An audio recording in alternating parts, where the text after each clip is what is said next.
So what I'm doing right now is just playing over the advertisements at the beginning. Okay, now that got us to the skip ads button, which I shall now click, and we should be fine. We should be great. We should be fabulous. I hope that you're hearing me. If you are not, please let me know. I'm going to put my cans on. I'm going to see who's hanging with us right now. I'm going to mute the YouTube screen so that I'm not hearing myself in echoes and all that stuff. Excuse me, everybody. Hi. How's it going? What I should be saying is, hey there, friendlies. How's up? Welcome to another episode of my online extravaganza. What I have with me here tonight is tea, which is a good drink. Russell from Raspberry Rock might not agree with me. He says it's just colored water. I say that all beverages are colored water. This is water. I do not have beer. I do not have whiskey because I have no smell and no taste. So it would be a very expensive waste of liquid to have those fancy things. However, I do feel much better than I did last week. Coughing and residual cold-like symptoms notwithstanding. Am I too loud? All right, let's see who's with us. We got Tenenbaum. Always love to see that guy's name show up in the side chat. He's also become a pal in real life as well as the YouTube land. Charles W. How's it going, mister? How's the weather down there? We got Lipstick Lodge. Hey there, Linda. How are you doing? Oh, I was supposed to send you an email address or something for you to send me pictures of that knife. Sorry. It's been a crazy time. I will do that tonight or tomorrow. I will remember to do that. Mind like a steel sieve here, people. Mark Putnams is here. How's it going, Mr. Putmans? Grace. Hi, Grace. And Kelly Simmons. Hi. Welcome to the live stream. I hope it's going to be a good one tonight. I don't actually know what we're going to be talking about. I feel that if I just whinge and moan about my COVID, that would get really boring really fast. So I acknowledge that I'm not feeling well. I acknowledge that I was feeling way worse a while ago, like last week or the week before, and that I'm feeling better now. And I hope that we can just sort of get past this. Okay, Tenenbaum says that the sound is 5x5, which makes me happy. And we got Mal in the house. How's it going? Mallory is very busy, so whenever she pops up in the side chat, it's nice to see her appear. Now, Mal, if I send you an invite, do you want to come on and chat tonight? I will understand if you say no. I know that you're very busy. I should be editing a video tonight, in fact, but every week, getting here to do this just sort of makes the week a little less heavy, so I don't give up on this for anyone. Carol's in the house. How's it going? Honeybee, hi. Mr. Honeybee has been teaching me a lot about sort of just by I've been watching his live streams and asking him questions. He's been doing some work on airsoft guns. I just assumed that those were essentially really expensive, realistic toy guns. I had no idea that there was so much work that you could put into buying one of those and then bringing it kind of up to snuff for serious gamers. Are they called gamers? Airsofters? What's the word for those, Tyler? Ian the Weblorn. How's it going? Tim, hi. Simon, salut, monsieur. J'espère que tout va bien. Weather is good. Thunderstorms last night, sunny today. Nice, Charles. For those of you who don't know, Charles lives in a much warmer country than I do right now. Hey, Cliff. You might have accidentally wandered into this strange little place. It's always nice to see you here. Hey there, Russell. David Evans, how's it going? Such a good group. Here we go. So hold on. Let me do what I usually sort of do on the sly here. Where's my book of faces? I know it's terrible to be looking away from the camera and not really interacting with you guys. It's only going to be for like a minute as I distribute some stuff. Valerie. There you go. And then, excuse me. Oh, Mallory, your comment is still up on screen. If Russell was here, here on screen, he'd be like, "Hey, dude, get that off the screen. It's been up there long enough." Just let me redistribute this wealth a little bit. I like having these big screens and everything. Hey, Mel, how's it going? I'm good. You? I'm better than I was. Yeah, you feeling better? Yep. Yeah. Oh, good. So the taste isn't back yet, huh? No. Oh. No smell, no taste. I'm kind of grateful because I haven't really, because I've been sort of stuck down here. I haven't really visited the shower in a few days. Aw. Moving right along. Right. We're just not gonna dwell, okay? That's okay. So how's your daughter? Is she doing good too? Is she getting better? Man, well, it depends, right? Because now, unfortunately, the young one is testing positive, but neither of them are showing any kind of. Cody lost her appetite and was sick for like a day. Yeah. And then she was just trapped down here with me and just vibrating. Got to go outside. Just, Aw. Thought she was going to explode. Poor thing. Yeah. Yeah, and they're so resilient, them kids. Yeah. Yeah. It's nothing like when we get sick. I was worried about Camille because we tested positive the day she got her second shot. So because it's like, if you get sick, you have to wait 8 weeks and all this stuff. I was like, oh my God, is she going to just get hammered into the floor by this thing? Aw. No, because she's 10. Yeah. Right? I get hammered into the floor by everything. Right? Same Everything. here. But she's like, yeah, okay, I got the COVID and I'm feeling fine. And Dad, you're kind of boring when we're stuck together. And I'm like, Oh. I've earned the right to be boring. They speak the truth, don't they? Yeah, they so do. There's no politesse, whatever that is. No filter. There's no filter. No.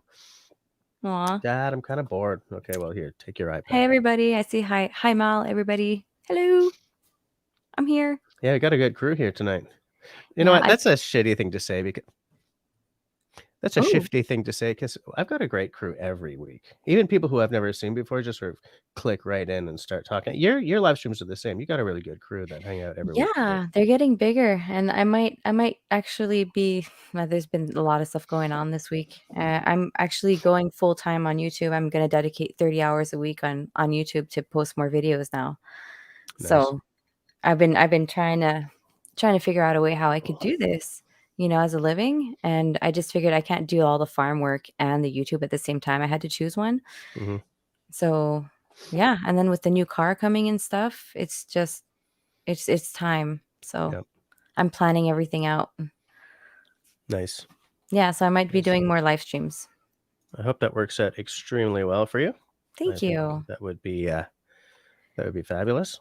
Yeah. I keep sort of trying to figure out how to do this more as well, but I'm really trapped by everything. So I figure when the kids are both teenagers and I'm 65, maybe I can do it.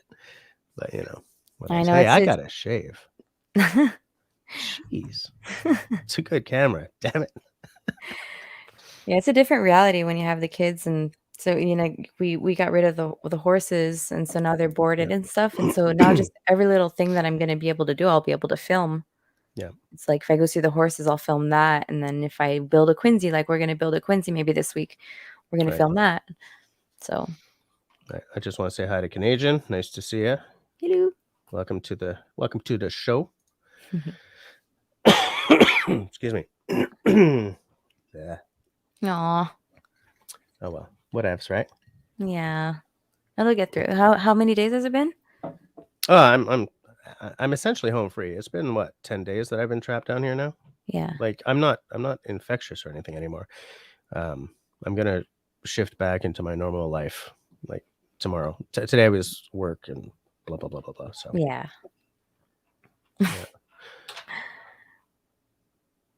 Did you hear that? No. I think a very, very tiny human is awake and calling me. Uh-oh. Hold on. I'm down here, kitty. Can you just be interesting for about 2 minutes? Sure. Okay, all right. I'll answer questions or the people in Okay. the comments. Oh, hey, Sharon Q, Carol, David Evans, Canadian, Tim. Who else here? Mark Pootmans, Lipstick Lodge. Dennis had a great show tonight. I didn't see Dennis's show. I've just been so busy trying to, rush my schedule because I'm starting next week. I'm going to be full time here. So I'm just trying to get things all together and figure out stuff and figure out time for my family too. Mallory, are you going to start live streaming weekly again? I'm going to probably start the trial version. I'm probably going to start bi-weekly with Ben to see how that goes so I can free up a half day like on my Wednesdays to do like stuff that I need to do. And then I also have my French channel, so I might go live there too. So trial version. Oh my gosh, that is such a running gag. Yeah, so that's pretty much how I'm going to give 30 hours a week into my YouTube, and then the rest of the time, like sometimes I'll be going to work outside with Ben, but I'll pretty much be filming him do stuff because that's his thing anyways, like to go out logging the wood and stuff. So yeah, I'm gonna go help him for sure when I go film, but I'm gonna be more focused on the filming. So and editing. She was asleep, okay? Oh no. She was asleep. Anyways. Oh. Hmm. What did So what she did I need? miss? She wanted to go into her sister's bed, Oh. so I brought her upstairs. I didn't miss much. I was just asking a few questions and I answered them. Nice. Yeah. Nice. You know what, are you gonna be getting the Starlink when it's available around your place? I don't need it. I have fiber optic Oh, you internet. got fiber optic. Yeah, I'm on Okay. Wi-Fi all the time when I do these live streams. You're on Wi-Fi because I got pretty good online access, but Yeah. when I used to do these by Wi-Fi, I was always buffering. So this computer here, uh, I ran an Ethernet cable down through the wall. No, Simon on Yeah. the side chat there, he came over and we rewired all the way down to this computer behind the wall Oh, that's because awesome. it's just I don't trust. Here's the thing: I live in an area where there's so many people using so much Wi-Fi that there's always sort of interference and crap going on. Yeah. So yeah, Yeah, that happens when I'm all the way out here in the middle of nowhere and I'm the only one on the top of the mountain, so like there's no interference at all. right, And I have fiber optic, so it's awesome. yeah, yeah, that's cool. That's good. I don't have Oh, fiber, yeah, yeah. And like that was a year after we got here because we were on Exploring It, like Russell. right? And we were having such a hard time. I was always busting my data. Hmm. And so all of a sudden I see this guy working in my electric pole and I'm like, "What are you doing?" And he's like, "Oh, we're just installing a Wi-Fi everywhere. Wi-Fi fiber optic everywhere." And I was like, "What?" Okay, Oh yeah. That's why yeah, I started my YouTube channel a year later. okay, yeah. Did you get to this question from Dr. Sharp? No, I didn't. As far north as you are, how much of a chore is it to water your animals? Okay, so we don't have any more animals anymore because it was a choice we had to make this year, but it is a very big part of the um problem is the water with the animals because it does freeze a lot, and we did have a automatic waterer for them. It's just that every once in a while it would freeze, and so we could not leave for like overnight unless somebody was watching for the animals. So it was automated, but and heated, but sometimes it just would fail, and you can't trust those things like 100%. I think if I were to start over, I'd get like one of those drinking posts that the water goes all the way back down into the ground, and then it pumps up every time the animal needs it, so it never freezes, and that's like Yeah, a I think that I would do that if I would just start over. But yeah, yeah, it's a lot of work to raise animals in a cold climate. right. I think I hear that now. I'll be right back. Okay. Aw, man, kids, they do that. We have fiber optic too, and it's so fast. I've never had a problem. Yeah, Tim, right? It's amazing. I have Telus here. TELUS fiber optic, and we have like the cable and TV and stuff, and like three TVs, and like we can all be running on it and exploiting it, and there's never a problem. So it's pretty cool. Yeah, ExploreNet is awful.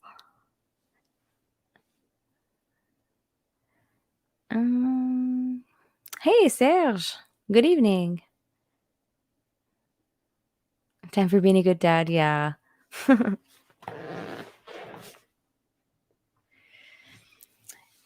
Yeah, I bet, David.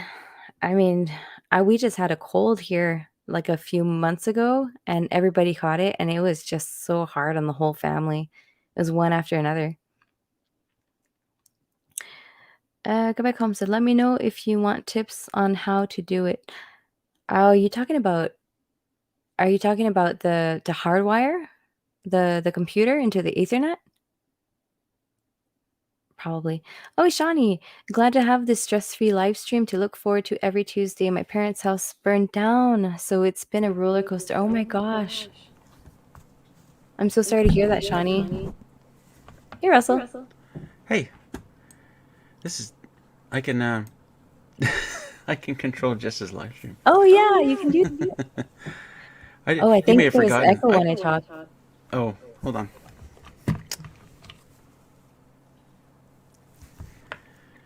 Oh, hey, Colin. I'm not talking very loud because Ben is reading a book in the next room, and he told me to be quiet. He told you to be quiet? Well, yeah, he's gonna go to sleep pretty soon. Oh. We've been having pretty big weeks, so. Pretty big weeks? Yeah, we've been going through some stuff, so been having a hard time sleeping. So you said the other night you decided not to change your channel name. Yeah, we're right? keeping it. Yeah. We are. What did you like? Were you close to deciding on anything new? Like, did you have anything in mind? Yeah, we were thinking about two. Wait, what was it? I even forget what it is now. That's how. Oh my gosh, it felt good at the time, but then we realized like it would just it would just be too complicated to change it. But it was supposed to be two crazy Frenchers. Right. Right. Crazy Frenchers. Yep. But yeah, it's not. It's a good thing you didn't change it. Yeah. Jess is back. Hey, Jess. Yeah. Hi. This time she wanted milk. You know, the whole family's home, and yet she keeps coming to me for these things. Aw. They have their phases where they want dad or more or mom more. Yeah. Yeah. That happens. Looks like a lot of people have ExploreNet. I wonder if they're all on the waiting list for Starlink. Yeah. Like a lot of people have ExploreNet. I'm getting my Starlink. I got the email. What was it, yesterday? So it shipped today. So it's supposed to arrive on Friday. What? Yeah, I didn't want to blow your news there. That's so cool. Well, it's not like it's not like it's any real big thing. Well, it will be a big thing when you no longer have to call off a Buchsfest because your access is terrible. Tell me about it, right? Yeah. Oh, I can't wait for it. Like, it's supposed to get here Friday, so I mean, it is possible that I might be able to live stream on Friday with it if it's all up and running and working. Right. Yeah. But then, on the other hand, sorry, my internet's like just fantastic these days. So my ExploreNet. Are you like in the beginning of your month where you have all your data and everything, so you're good? Oh, it's unlimited data, so that's not a problem. It's just I don't know, like my connection to the local LTE tower has just been fantastic for I don't know, like sometime in winter, December, November. I don't know. It was just suddenly fantastic, and it's been great for a couple months now. I don't know if it does it for you, but our like LTE and everything is so much better in wintertime than it is in summer. I wonder if that's because there's like no tourists in the area. I don't know. I mean, you're pretty far from a lot of stuff, but maybe there's a lodge or something nearby. Everything's closed. Everything's been closed. Yeah. Yeah, there's a lot of people talking that they've got fiber in the side chat, which is cool. Serge is going to wait to see if Starlink is any good with Russell. If it's good for Russell, it's good for him. I like that. There you Wait, I'll go. just bring that up on. I'll let you know, Serge. Yeah. Tim is asking if you have to do your own install for the Starlink, Russell. You do, yeah. Yeah, they send you the dish, and the rest is up to you. Wow. So if you're not handy, but Russell, you're pretty handy. I hear you build a cabin. Yeah, you should be fine. This is the greatest magic trick of all. People think I know what I'm doing. It's all illusions, smoke and mirrors. And now, do you have to worry about trees being like? Oh yeah. So you have to aim carefully. I tell you what, there's an app you can download for your phone. Anybody can do it. You don't have to buy it. It's free download, and you can actually look at the sky and kind of look around, and it'll show you any obstacles, and what that will do to your connection. Yeah, it's pretty cool. That's the only thing you have to worry about, right? Like you're not aiming at a specific satellite. You're just aiming into a clear patch of sky, and there's a billion other satellites. I put this on Discord once. There's a website you can go to where it actually shows you where the satellites are in real time, and it shows you if you put your location on there, it shows you what satellites you would be connecting to as they go by, right? Okay. So and the satellites are constantly they're doing this in sort orbit. of thing. Yeah, orbiting. And it'll show you you're connecting to this one now, and now you can connect to this one as it comes across, and now this one. Okay. Yeah, it's actually really cool. That is cool. I do want to say hi to Colin, by the way. I noticed, for those of you who are not sure, Kincaid Outdoors is Colin, and he prefers to be called Colin. Nice to see you guys. It's been a while. Yeah. So, with your sort of your new approach to the YouTubing, how often do you think you'll be live streaming? I'm probably gonna go every 2 weeks on my Quebec Homestead channel, and then maybe once a month on my French channel. Yep. For now, and start with that. Sort of like ease into it, and then maybe eventually go once a week again, and just put that in the schedule, and make that count. So I got a whole bunch of videos to edit from old footage and stuff like that I need to get done first. Yep. And I still have stuff that I have to send out to Grace and Shawnee. I have like a whole bunch of boxes and stuff I have to send out, and I haven't gotten around to it. I don't go into town ever. Yeah, I still have something to send out, but I've been isolation for a couple of 10 days. So at once after this week, I'm gonna get back into the outside world, and I'm gonna go and ship off the fire kit. Yeah. Steve Meto says it's freaking cold here for the past 3 weeks. He's in the Gaspé. We had it really cold here for a while, but it's warmed up a lot. It's like minus 16, minus 19 kind of thing now, which is a little more what I would expect from a Montreal winter. Minus 12 right now. Yeah, today I haven't checked. I'm not going to check the weather while I'm trying to talk to the peeps, but good old Russell, he just gave me a super chat. Thanks, buddy. It's funny because I would like this year to start doing the accounting that I should have been doing up until now, and so that I can put some money in, write it off like I used to do as a freelancer. I just hate doing the accounting,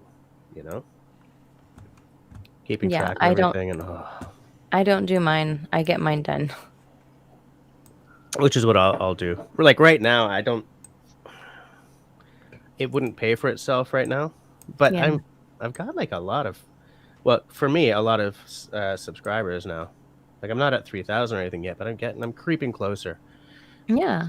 So it's exciting. Yeah, it's good to see. Yeah. Yeah. It is exciting. Yeah, I decided not to change my name. Russell was asking me earlier, and I decided to keep it to Quebec Homestead because I'm at like 20,000 followers on one TikTok account, and then my Instagram is popping up, and the name is just just everywhere. So Yeah, changing your name is a big deal, man, because I can't do it. very, very few channels can do it without losing. Because here's the thing. If I see Quebec Homestead pop up or Raspberry Rock pop up, I know exactly who that is. Yeah. If I'm out of the loop for a week and somebody changes a name, like there are channels that I had no idea it was the same channel I used to sub to, and I've just, who's this popping up on my I just thought it was a suggested channel because Yeah. of blah blah blah. You got And another it's face. months and months later, and I finally like, okay, I got to see this. I was like, oh, I know these guys. When the hell did they change their name? And so whenever I hear about someone trying to change their name, it's like, because that's happened to me for I think 2 or 3 channels now, which is also why I if I was to change my channel name, I would maintain the rain dance part, and I would change the second word so that Yeah. there's at least a link, Yeah. Yeah, you have to temporarily do it. Like you'd have to do Quebec Homestead dash two crazy Frenchers Yeah. and do that for like 6 months, and then do Yeah. a little bit But at a yeah, it time. was too much work. I'm already like overloaded and stuff. So I was like, yeah, I'm just gonna leave it. And it's just a name. Yeah, like Linda says, name changes can ruin you. I'm trying to think of a channel that I just I didn't watch all the time. So when he changed his channel name, it was just like a fluke that I saw the episode where he was talking about changing his channel name. It's Doug Linker. No. Yeah. He does a lot of like carving and stuff, and his channel used to be, I don't even remember now, but it was a little while after he changed his name to Doug Linker that I saw the episode where he's talking about changing his name. So, Doug Linker. because his thumbnails don't always have his face in them either. Yeah. Yeah, that's him. That's him. Oh, I bet I can look up what it used to be. What the hell did it used to be? I'm gonna tell you. Something about Doug Outside, Doug something. And he's a Doug big Outside. channel. Doug Outside. Yeah. I feel that his channel changed a little bit, and so he was looking for something that was going to encapsulate that, because he used to do a lot of camping and paddling, but there was always a little bit of carving, and it seems that he's really gone hardcore into the carving, like the whittling and stuff, which is fine because he's good at it. He's very what do you call it? Generous with sharing the knowledge. Yeah. It's a really cool channel. Whenever I hear someone is looking to get into carving, I'm like, you got to check this guy out. Oh yeah, look, half a dozen times in the side chat, people are saying Doug Outside. His carving though is really specific. He always does these little block things and carves it. It's like, I don't know. Has he ever done anything like carving a stump or something, like something big, or is it always? I don't think he's ever done anything really big. I mean, he's doing bigger stuff now than he used to. Like, he's done a couple of wall hangers that are like more like this. Oh. Crying out loud. Anyways, just trust me on this one. Bigger stuff than the little knick-knack size stuff he used to do. It's cool. It takes a lot of time. Man, a lot of time to carve those out. Good thing he's filming them and making money off of it, because it's awesome. Well, and what I like about his channel is he's just carving these things, and there's no stress or anything. He's just doing what he wants to do. Yeah. Yeah. It's very niche based. Yeah. That's cool.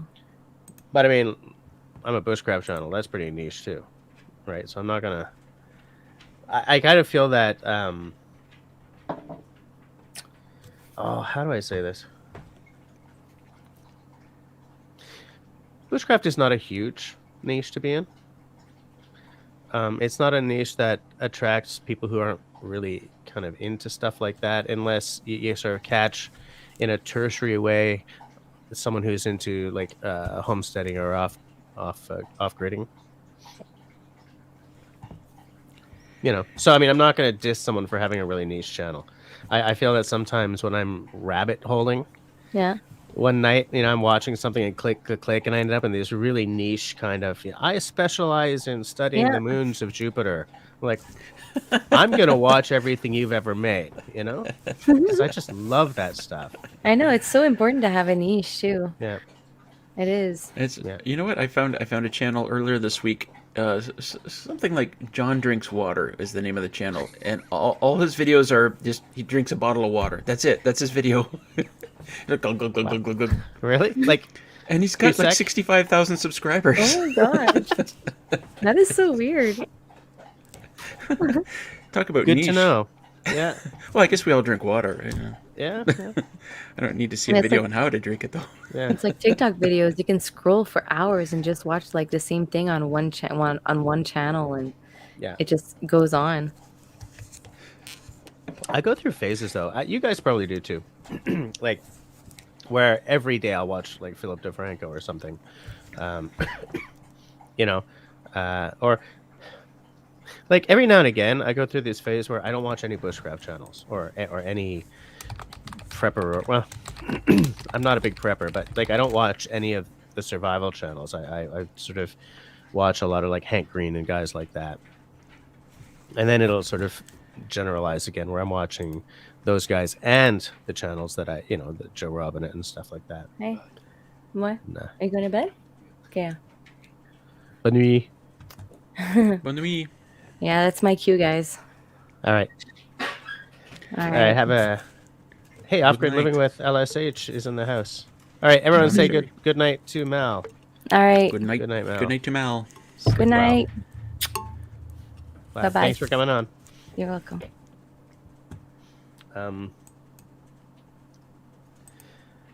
How's it going? Welcome to the chat. John Welcome and to the Sherry. side chat. Now, let me see. Now, is it John or because what? It's not It's always probably both John. of them watching at the same time. Yeah, I know. I always feel funny when I know there's a couple involved. I gotta say both names because I never know. Which of you is Unless it? Yeah. It's weird to be doing this live stream without whiskey. You can still drink it. You can still get the effects of it from it. Yeah, but the reason I drink it is for the flavor. So it's like Really? wasting my supply. You're weird. You drink alcohol not to get drunk, but to taste it? Yeah. Yeah. Oh, no. Yikes. Now there's a niche. Pimple popping There's gotta be- videos. There's got to be some satisfaction in that. Yeah. City Girl once, she used to watch a channel where these people just played with their pet ferret. I think it was a ferret. And that's all it was. There was no talking, there was no adventures or anything, just playing with the ferret. And this channel had like millions of subscribers. It's John. Sherry's in Dreamland already. Okay. Yeah. Hi. Yeah, it's amazing. Like, which dog is that? It's Junebug, of course. Junebug. Yep. There's one channel that I used to watch, not regularly or anything, but whenever it'd pop up, I'd watch because they were short videos. This guy, because you're reminding me, this guy has a ferret, and it was all about his ferret. This guy, it was a Japanese channel, and it wasn't really the person playing with the ferret as much as just living with it. Like, camera down the front of the shirt with this ferret's like curled up and sleeping in his jacket or something. It's crazy how YouTube has created niches that I don't even really know if they would have existed. I have this question that I ask myself a fair amount of times. Before Dungeons and Dragons was on the scene, okay? That's a long time ago. But Yeah. yeah go ahead. Like 100 years ago, the people who would be gamer geeks today, what would they be doing?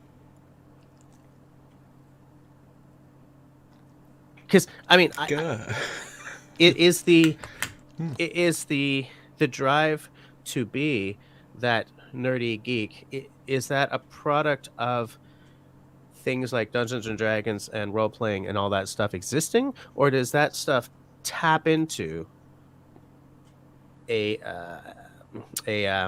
reflex, I guess, that was already there, but was like I've been trying to think of what you would.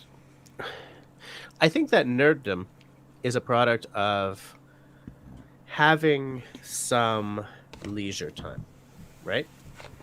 Medieval England, where you're working in the fields all day, you come home, you have a little bit, supper, have a beer, sun goes down, so you go to sleep. It's so cute. Like there was no time to think about these things, right? There was no time to, I'm going to be a YouTuber or I'm going to play Dungeons and Dragons. There was no time. Further back, so Yep. I think that the drive is a product in some ways of there just being time to be a nerd, right? But like somewhere between the advent of leisure time and the advent of Dungeons and Dragons, what did these people do? I think they read books. Yeah, you might be right. I don't know. It's a good question. I don't know. But you're right. There wasn't a lot of leisure time back then. Yeah. Off-Grid is dropping you a comment here. Russell, I had to put my generator in for a new carb, 2 months old. The benchmark, 4650. No an issue after about 300 hours, apparently, the mechanic said. I don't use that generator anymore. I'm going to give it away. Give it away now. What are you using now, then? I feel that we've had this conversation. We probably have. Yeah, I'm using my old generator. I got it working again. And you prefer the old generator over the benchmark? Why? No, the benchmark wasn't working at all. It was what it comes down to is it's just dirty power. It's not a pure sine wave generator. Okay. It's and the inverter the inverter is just saying nope, don't like that power, not going to work. Okay. And I guess the older generator is just better at it. I love that dog. Do you want her? Yep. Okay, a couple of people are picking up on what we were talking about. Tim was saying, I like to watch concerts and painting videos, but I also have my main subscription channels that I have the bell on. Okay, like us, Sean James, Baird Brothers. Those Bairds are, they're solid, man. They're legit. Yep. Dr. Sharp's niche channel is Steve 1989 MRE. I watched him eat a meal from the Boer War. Wow. 1880. Yeah.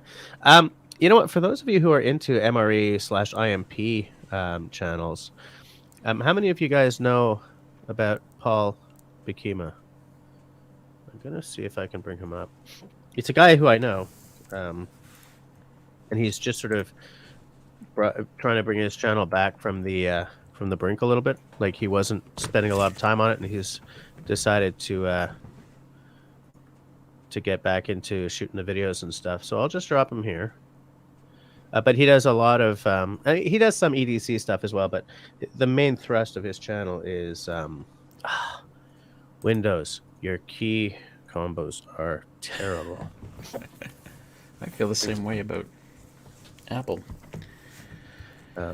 I feel that iOS/iPadOS or whatever it is, they need to have some sort of keyboard shortcuts. I don't know how they would do it, but they need something. They need an undo button, like like a Command Z or an Control Z, I guess, on Windows.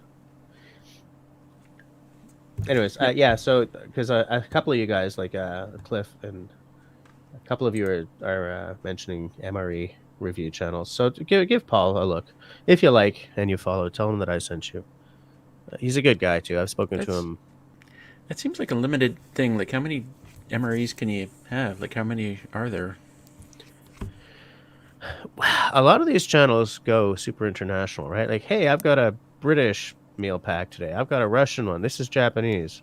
This one's from Lebanon or something. Yes. Because Well, I think okay. if you stick with Canadian and American, your channel's going to be pretty short. Unless you do sort of like, here's one from World War II. Here's one from the Great War. Like, you know how in the First World War, pemmican was really big for Commonwealth troops, right? I would love to crack open a can of pemmican from the First World War and see if that's still any good. And the magic is, if I did it tonight, I wouldn't be able to tell you if it was still good or not. I would just happily chow down on it until I was puking my guts out. Well, it might fail the visual inspection. Yeah, that's true. That's very true. Yeah. John says, I'm gonna bury the benchmark in my backyard. Have a memorial service for it. I might end up doing that with mine too. Yeah. Simon says to Dr. Sharp, I have no idea how Steve 1989 MRE has not been killed by his food adventures. That sounds like a channel I gotta discover.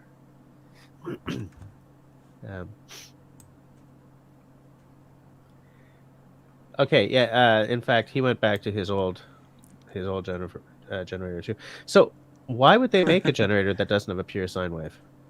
Well, most generators are used for really simple stuff. Running your refrigerator, or job sites where you're just running tools and crap. Yeah, they're not. So it kind of not meant to do anything fancy. But there are lots of they call them inverter generators. Mm-hmm. That do pure sine wave. It is clean power. And is there a big upcharge for that? Oh yeah. Oh yeah. So, okay. So if I was, we're having a conversation that I want to have with you during my planned panel discussion, but like to power your place, how big a generator do you need? Oh, well, if I was only running on generator, it doesn't need to be very big. I mean, because you're just using it to top up, right? I mean, well, yeah, I purely use a generator to charge my batteries. That's it. Yeah. But if I was actually running, I mean, power tools, that's the biggest, or, toaster, microwave kind of thing. Yeah. So it would need to be like a kilowatt. Yeah, okay. 1,000 watts kind of thing. Dr. Sharp, it's pemmican, PEMMICAN. It's kind of canned pelican. Canned pelican. This is so delicious, but I kind of feel guilty for eating it. What does pelican taste like? I gotta know now. Probably chicken. Road trip.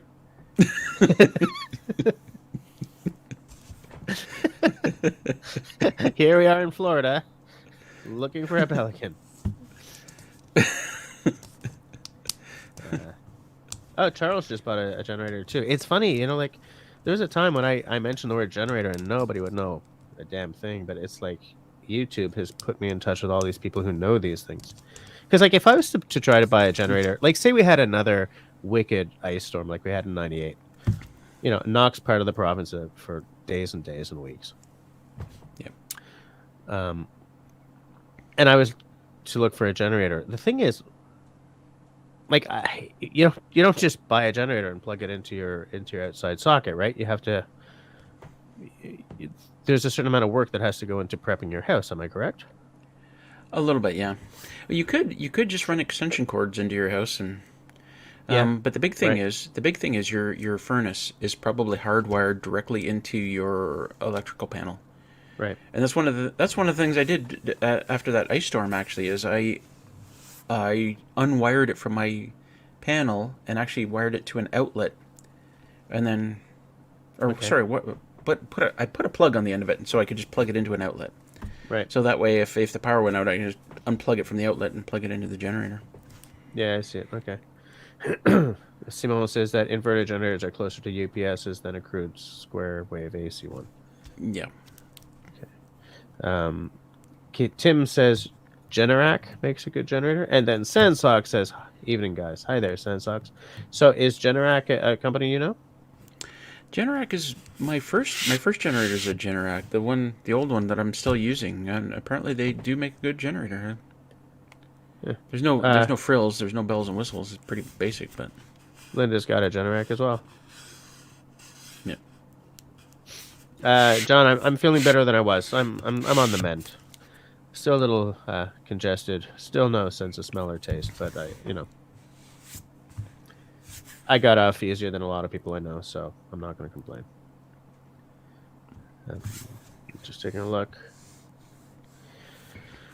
David says, I use a 10 kilowatt hour Champion dual fuel generator to back up my house. He runs it solely on propane. Yeah, 10 I think kilowatt that's a good hours. idea. That sounds like a big generator, though. That's huge. Yeah. That's huge. Steve is asking what we're drinking.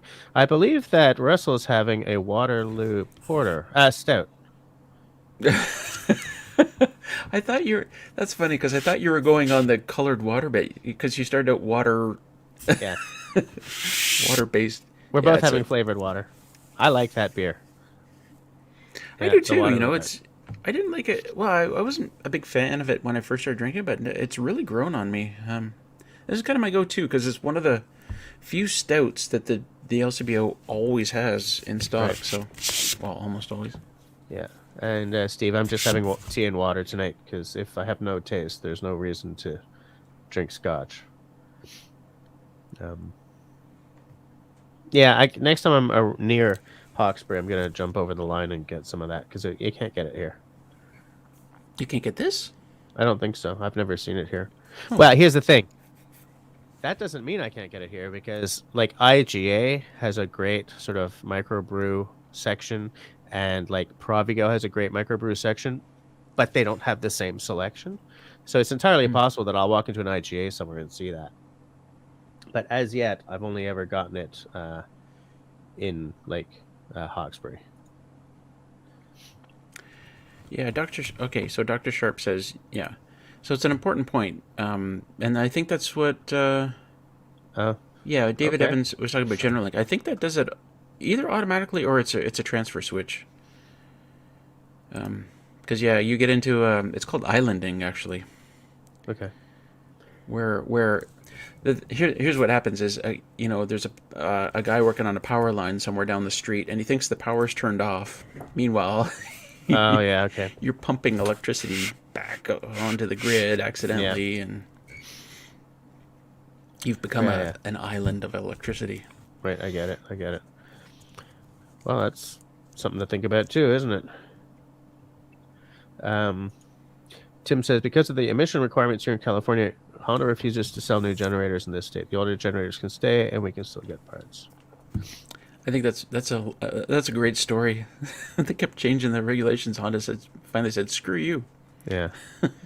Okay, this is the. I'm just seeing what people are. Man, a lot of people have these Generacs. Sensox has a 4,000 Champion and about a 1K Harbor Freight. Is there anything Harbor Freight does not make? Like or import? It's like, yes, okay, make in inverted commas. It's like they're the Mastercraft of the United States or something.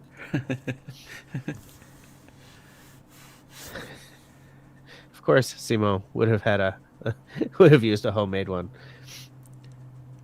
It's funny. I know people who do stuff like that. They build their own wind turbines and stuff like that. Like, yeah, that is so far beyond me.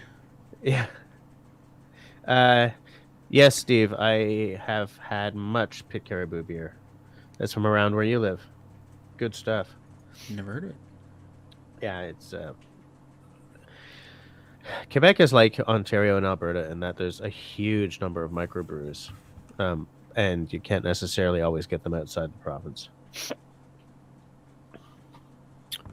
I'm just taking a look here. I just want to check something. We got 21 people watching, 17 thumbs up. So that's actually pretty good.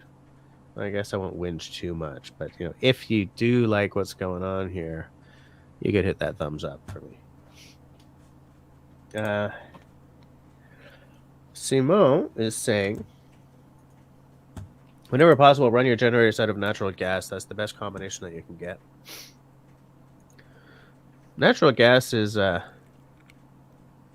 it's having a bit of an issue right now. There's a couple of cities sort of trying to get away from natural gas. It's funny how natural gas never seems to go out. Like electricity goes out from time to time. Natural gas does it ever? Yeah. And if it does, someone's probably on fire somewhere. I'm talking about municipal service, of course. Yeah. Yeah. I gotta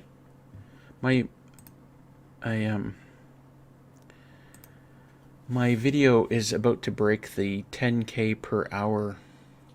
That's amazing. That's the same one you were threshold. talking about? Yeah. I can Why don't you drop that video in the side chat there so that people know which one it is? That's amazing. Can you see that? Can you read Yeah. that?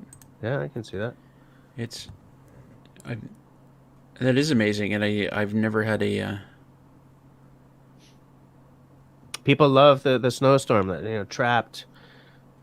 They just love that, And it's a so good video. close. It's a good video. It starts with some really solid footage and just keeps going. It's almost there. It's almost there. Come on.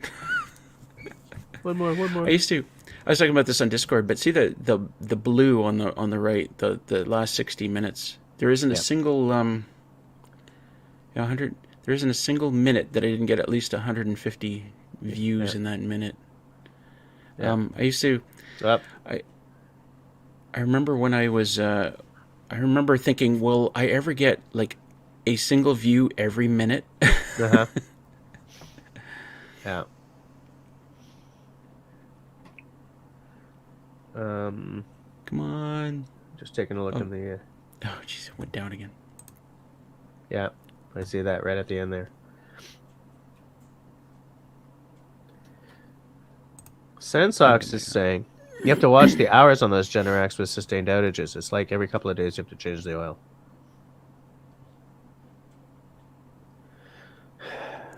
Are they like? Do they take a special kind of oil? Like with chainsaws, you kind of have to do that mix. No, it's just motor oil. Just throw some motor oil in. Okay, Linda's gonna go down. 5W30 or 10W30. Okay. Yeah. It keeps going up and then down. Yeah, John is saying that was a great video, Russell. Looks like a pretty intense wind.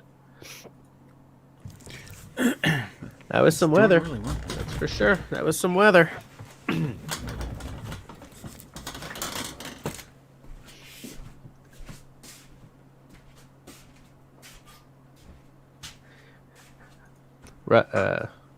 Cliff says 1 view per minute would suck it in my case. That's only 10 to 13 views per video. I would be crushed and contemplate leaving YouTube altogether. I don't know if I have any videos that are still getting at least 1 view a minute.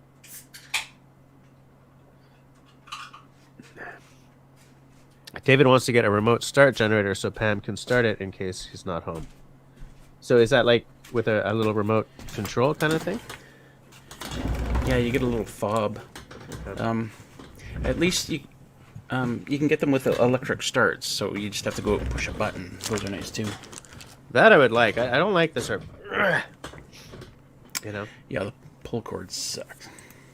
Well, in fact, Linda was having trouble because she pulled the pull cord off of one recently. Oh yeah, they do break. Yeah. I would feel like if I'm depending on a generator and the cord blows on me, I would feel very, very not panicked, but I would be stressed as hell. Yay! Look at Boom. There you go. Wow, that's just it blows me away. Well, it's a good video. It deserves the hours. Thank you. I screenshot. I'm gonna put that on Discord. Yeah, absolutely. I'd bronze that and put it in my wall.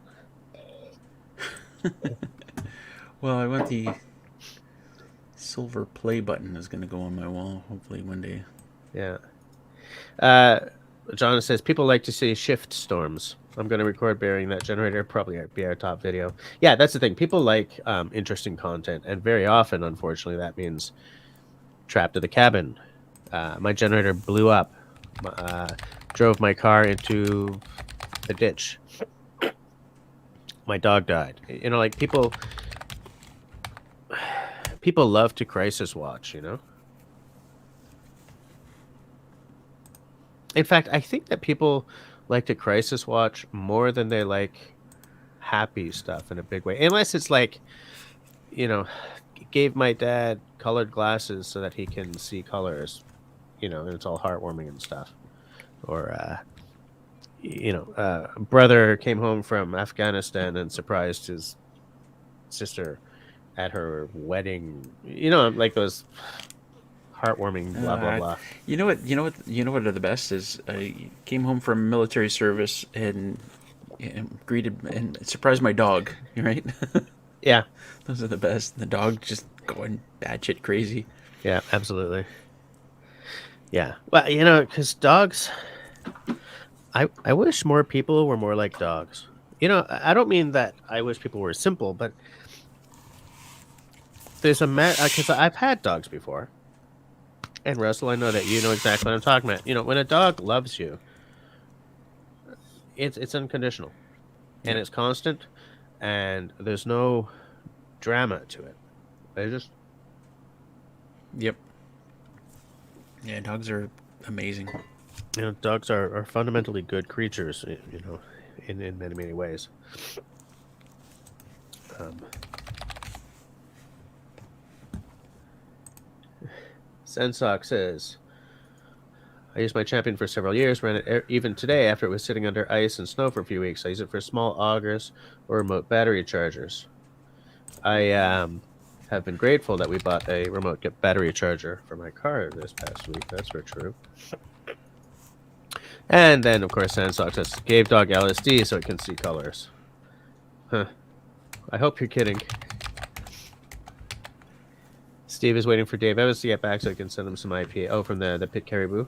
I like they got I think it's a milk stout that I like a lot. They've got a brown that I like as well. They got some really nice stuff. There's a couple that they only sell in Gaspésie though, which is too bad. It's a good brewery. Dave is getting a dog when he gets home in March. Yeah, I was pretty sure you were joking. Good old David, getting a dog. We keep talking about getting a dog. It's a discussion that we have, and then we just don't do it. Because there's not a lot of time. But, when I used to have dogs, I really enjoyed it. I thought it was great. But you got to have the time. And I have this philosophy that you should always have two. Not one, because one dog can get really lonely, whereas two, and I was the same with cats. I always had two. It seemed that the cats were happier if I wasn't home all the time. No, cats are happier if I'm not home all the time. But dogs seem to be happier if you're not home all the time. If there's, if they're not alone. 2 dogs is a lot of work. Like if you're in the city and you got to take them for walks and stuff, walking 2 dogs at the same time is a pain. Yeah, and that's sort of a big deal, a big part of why we don't have one yet. Because here's the thing, But I don't know if I'm working at least part of the week from home permanently, or if I'm going to be going back to the office 9 to 5 at some point. That has to be clarified before we make the jump on a dog, I think, or not. I can tell you what, when I lived with my mom-in-law in the same house for years and years, and she hated dogs. She never wanted a dog, and I was always like, God, we got to have a dog. Right. But she made it very clear that there will never be any dogs. And I remember we went on a hike once, my wife and 2 youngest kids. We drove to this place, went on this hike. We're going back to our car, and there's this dog laying on the side, just at the side of the road, this old yellow lab. Yeah. Really old yellow lab. And I was walking towards it, and it starts trying to get up, right? Because I could tell it just wanted some attention. And I turned around, and the wife and the kids had quickly crossed the other side of the street. I went, oh no, really? No, this can't be right. My family is afraid of dogs. That's really weird. And it was like, it wasn't long after that, and I went dog hunting, and we got this dog when my mother-in-law was away. No. But what a great dog she turned out to be, and City Girl loved her, and the kids loved her, and we became a dog family. I bet that went over like a lead balloon when the mother-in-law came home, though. Oh, she was so mad. We found like clippings from the newspaper, apartments for rent kind of thing. Like she was moving out. But she came around. She actually she came around because the dog was such an easygoing dog. Okay. I love it. That's a good story. Yeah. Yeah. There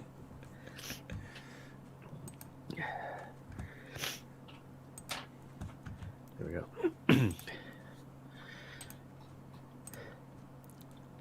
Oh, I thought you were going to bring that up again. No, it's kind of poking around the 10,000 But it must be mark. gratifying to see that, because I mean, you obviously work your arse off on those videos. So when one of them really booms like that, it must be so gratifying. I feel like I'm an overnight success story, 5 years in the making. Right.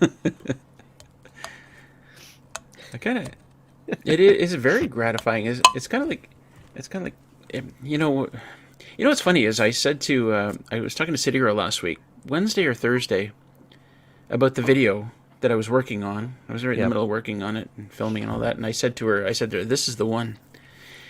And when I said that, what I meant was, because wintertime, my videos do way better than any other time of year. Right. And what I was thinking is, this is the wintertime video that's going to do really well. If I have one good wintertime video, it's going to be this one. I didn't think it was going to go batshit crazy and get over 100,000 views a day, which is what it's getting right now. It's insane. Yeah, I like it. It's a good number. Yeah, I like it a lot. It's funny because the video that I put out the same day as yours has done well for my channel as well. So maybe it was also just a good day to put out a video.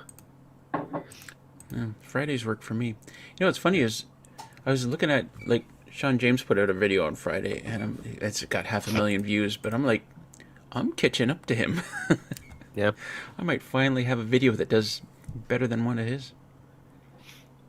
If you put out a video that does better than one of his, that would be amazing. Right? Yeah. I wonder how much churn there is in his, not in his sub numbers, because I've been sub to him forever, but in the people who watch day in, day out. Do you know what I'm saying? Like, we all have churn, right? People who watch for 6 months, go away for 3 months, come back for another 6 kind of thing.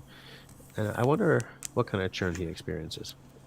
I don't know. I think we all what we all have is like dead subscribers, and I don't mean literally dead or. Yeah. And there could be any number of reasons for it, but we all have subscribers that don't watch anymore, and it could be that they don't watch YouTube anymore. They lost their account information. They had to create a new account, and there could be any reason, or they're just not interested anymore. But they're not. They just don't unsubscribe.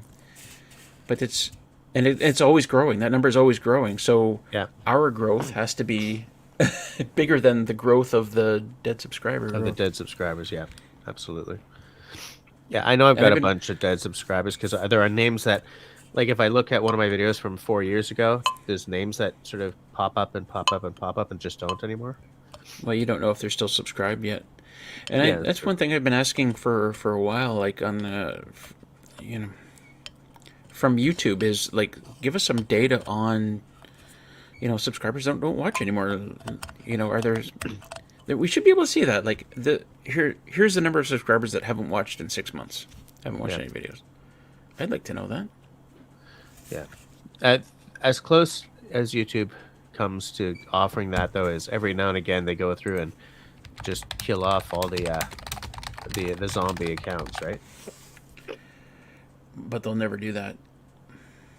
No. David Evans is asking. Oh, you've already answered. Yeah, it's 100,000 subs for a silver play button. They used to have a bronze play button too, didn't they? For like 10,000 or something. Yeah. Oh, I didn't know. Yeah, I'd love to have a silver play button. I'd love to have a gold play button. Yeah. Well, I mean, it's gonna come for you. What are you at now? 40. Gosh, I gotta look. Because I think last time I looked, you were at 41, but you've got to be way more than that now. Every time I look, it's different. Okay, so 46,835 is what it currently says. But let me refresh the page. 47,078. Yeah. So I'm pretty sure you're going to have that silver play button at some point. either this year I or hope next so. year. It takes forever for them to send it out, though, eh? I don't think so, actually, No? from what I've heard. Okay, because it used to take them a while to send it out. They, Excuse me. when you hit 100K subs, it takes something like 2 or 3 weeks for them to contact you, Okay. and they got to review your channel and stuff and make sure you're not just reposting other people's videos. Yeah, right. Yep. Yes, David, gold. Yeah, Gold gold. is 1 million subs. Yeah. Steve Mito is Oops. saying, Russell, on your carburetor, your carburetor on your ATV can't be carbon up after the last couple of days you've been putting it through. What does that mean? Well, when I was on the trail trying to blaze the trail, if I was on a paved road, I'd be going at like 100 kilometers an hour. Oh, I see what you're saying. That's how high I had the engine going. Yeah. Okay. I went. It's funny. I didn't talk about this in the video, Steve, but I filled up the gas tank on the ATV before my run out to the car that one day, and I was almost empty at the end of the day. Wow, in a day? So how big Yeah. is the tank on that thing? It's 4 or 5 gallons, or what is that? Like 20 liters. Okay. And does it have a carburetor, or is it like a fuel injection system on those? Oh man, you know what? I don't know anything about engines. You're asking the wrong guy.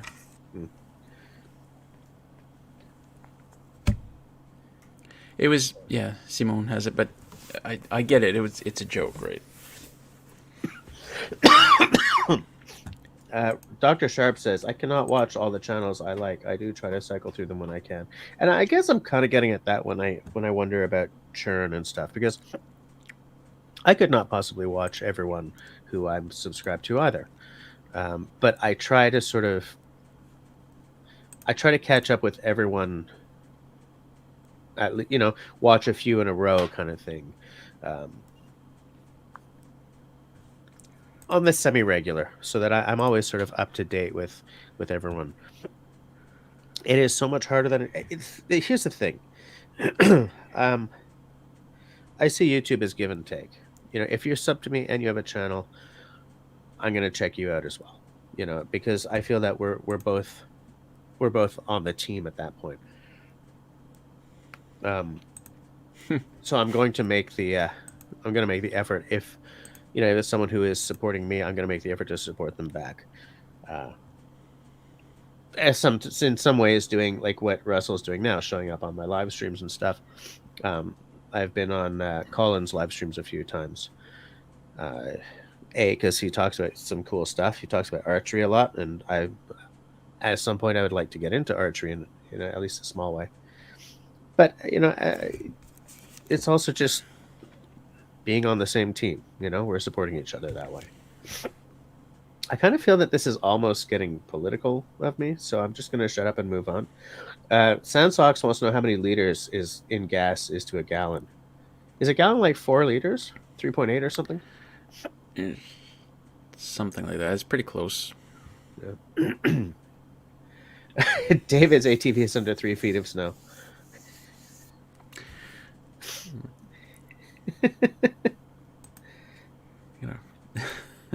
And of course, Mark Putman had to ask.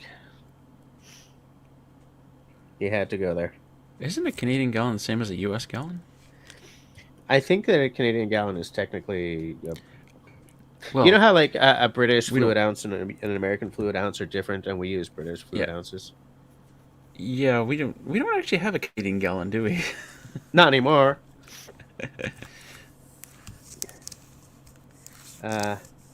Tim says that he sometimes watches the channels during lunch at work. Sometimes he goes back to work late for doing that. Yeah. Okay, David says that 1 imperial gallon, which is what one would call a Canadian gallon, is 4.5 liters. So yeah, that's definitely bigger than an American gallon. I feel that if we dive any further down this particular rabbit hole, we're going to skid right into pedantry. So let's just move on. Is that how you pronounce it? Pedantry? You know when you're pedantic? Or am I being pedantic by trying to figure out the pronunciation here? A little. Well, it's Okay. funny that you weren't sure about the pronunciation, but you got pedantic just perfect. So how did you? No, don't know.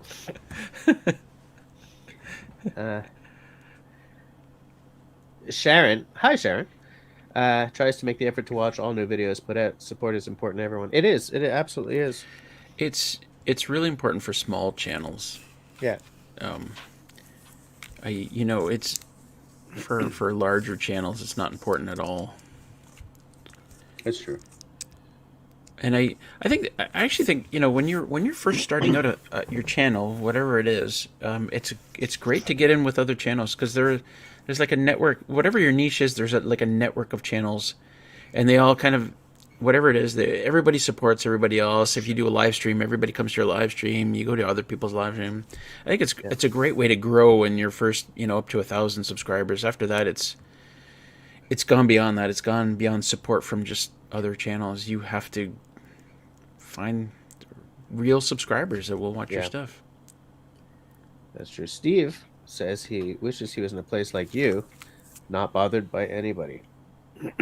I do as well, Steve. What did Sharon say? I don't know. But yeah, like we're going way down the rabbit hole on these gallons versus liters thing. Yep. So I'm just going to move us right along. There was something else I was going to ask you about.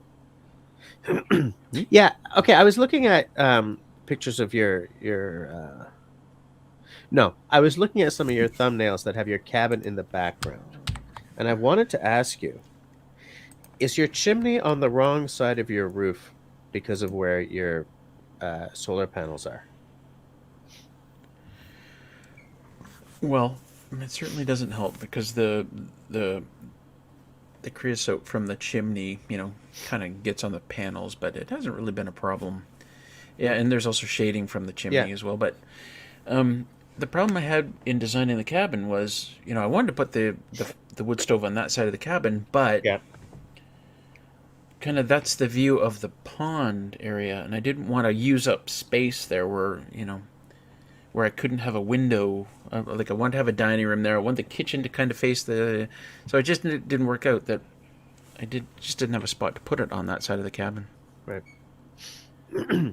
And is it good to have your stove away from or close to a door?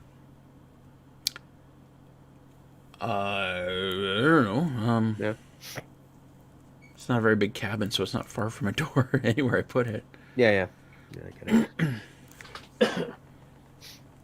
But yeah, like, because I saw, where your chimney was, and I thought, at least part of the day, that's got to be like casting a shadow across those panels. It's not that close. Okay. Yeah. I mean, like in the really early morning, it might cast a shadow, but at that, in the really early morning, we're not getting any solar anyway, really. Okay. So by the time that the solar is really becoming a factor, it's not casting that shadow anymore. Right.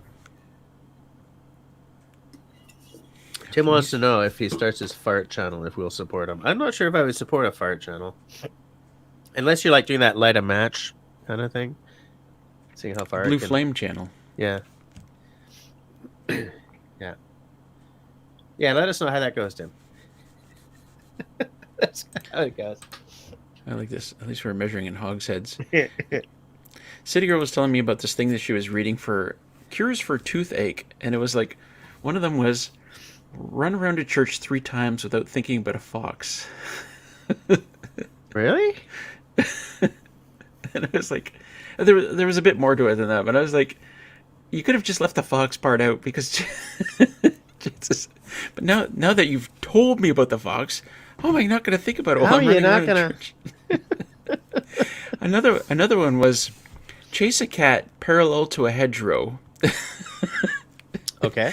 And then use it was for a while too. I forget how far. And then use the cat sweat and put it on your aching tooth. Okay. This is brilliant stuff. I loved it. That's that's really weird. That is really, really weird. Hold on a second here. By the way, just to say to Dr. Sharp, you know that a U.S. hogshead and a British hogshead are different, right?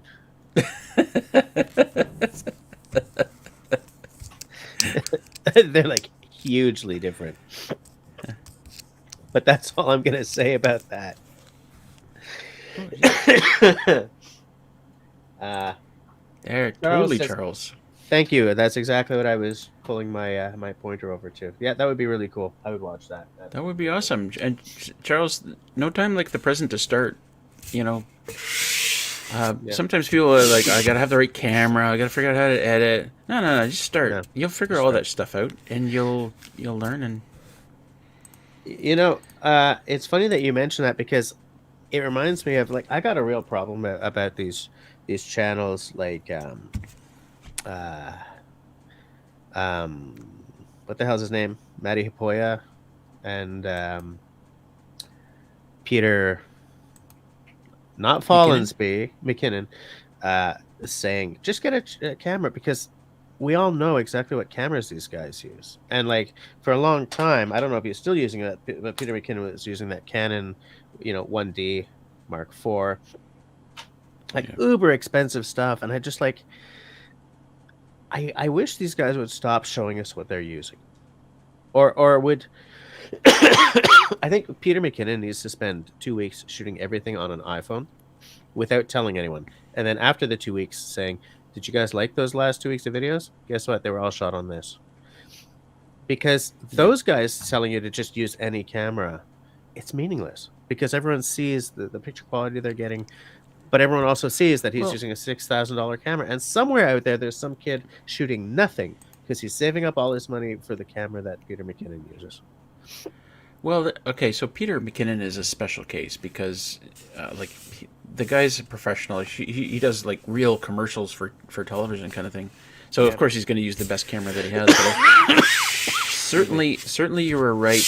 There's no reason to buy that kind of equipment if you're just making YouTube videos. Yeah, really. But because he does use this uber expensive stuff and wicked drones and stuff for his YouTubes. It creates sort of this it's not really a false narrative because he's not lying or anything. It's just I think when they say just use any camera and just start telling your stories, they have to say that after using some very affordable stuff for a few videos beforehand to say, listen, I'm living, this is what I did on an iPhone with affordable mic. I sincerely believe that for most people starting a YouTube channel, they need to make 100 videos before they really start getting serious about it. With whatever camera you got, you got to learn how to use your camera. You got to learn how to edit. You got to learn how to do all this stuff. Then make 100 videos, and then start thinking about, well, what kind of camera should I get? If I'm going to buy a camera now, what kind of camera should I get? Yeah, that's my personal feeling. Cliff, in Canada, Canadian bacon is called back bacon. Moving right P-meal along. bacon. Actually, I bought some today. Yeah, I've seen it called P-meal bacon on some on labels and stuff, but I don't know if anyone actually says that. Do they say that in Ontario? Well, it's make me go get my bacon. No. We don't have to go get the bacon. No. We don't have to.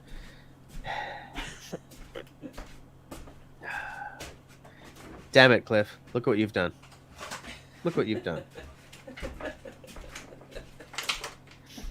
I just really wanted to show my bacon. There you go. P-meal bacon. Do you see the bacon? Oh, Yeah. I can't wait to open this up and chow down. Oh yeah. Now you're gonna have to do an unwrapping video. Unwrap it. cook a gourmet meal with back bacon.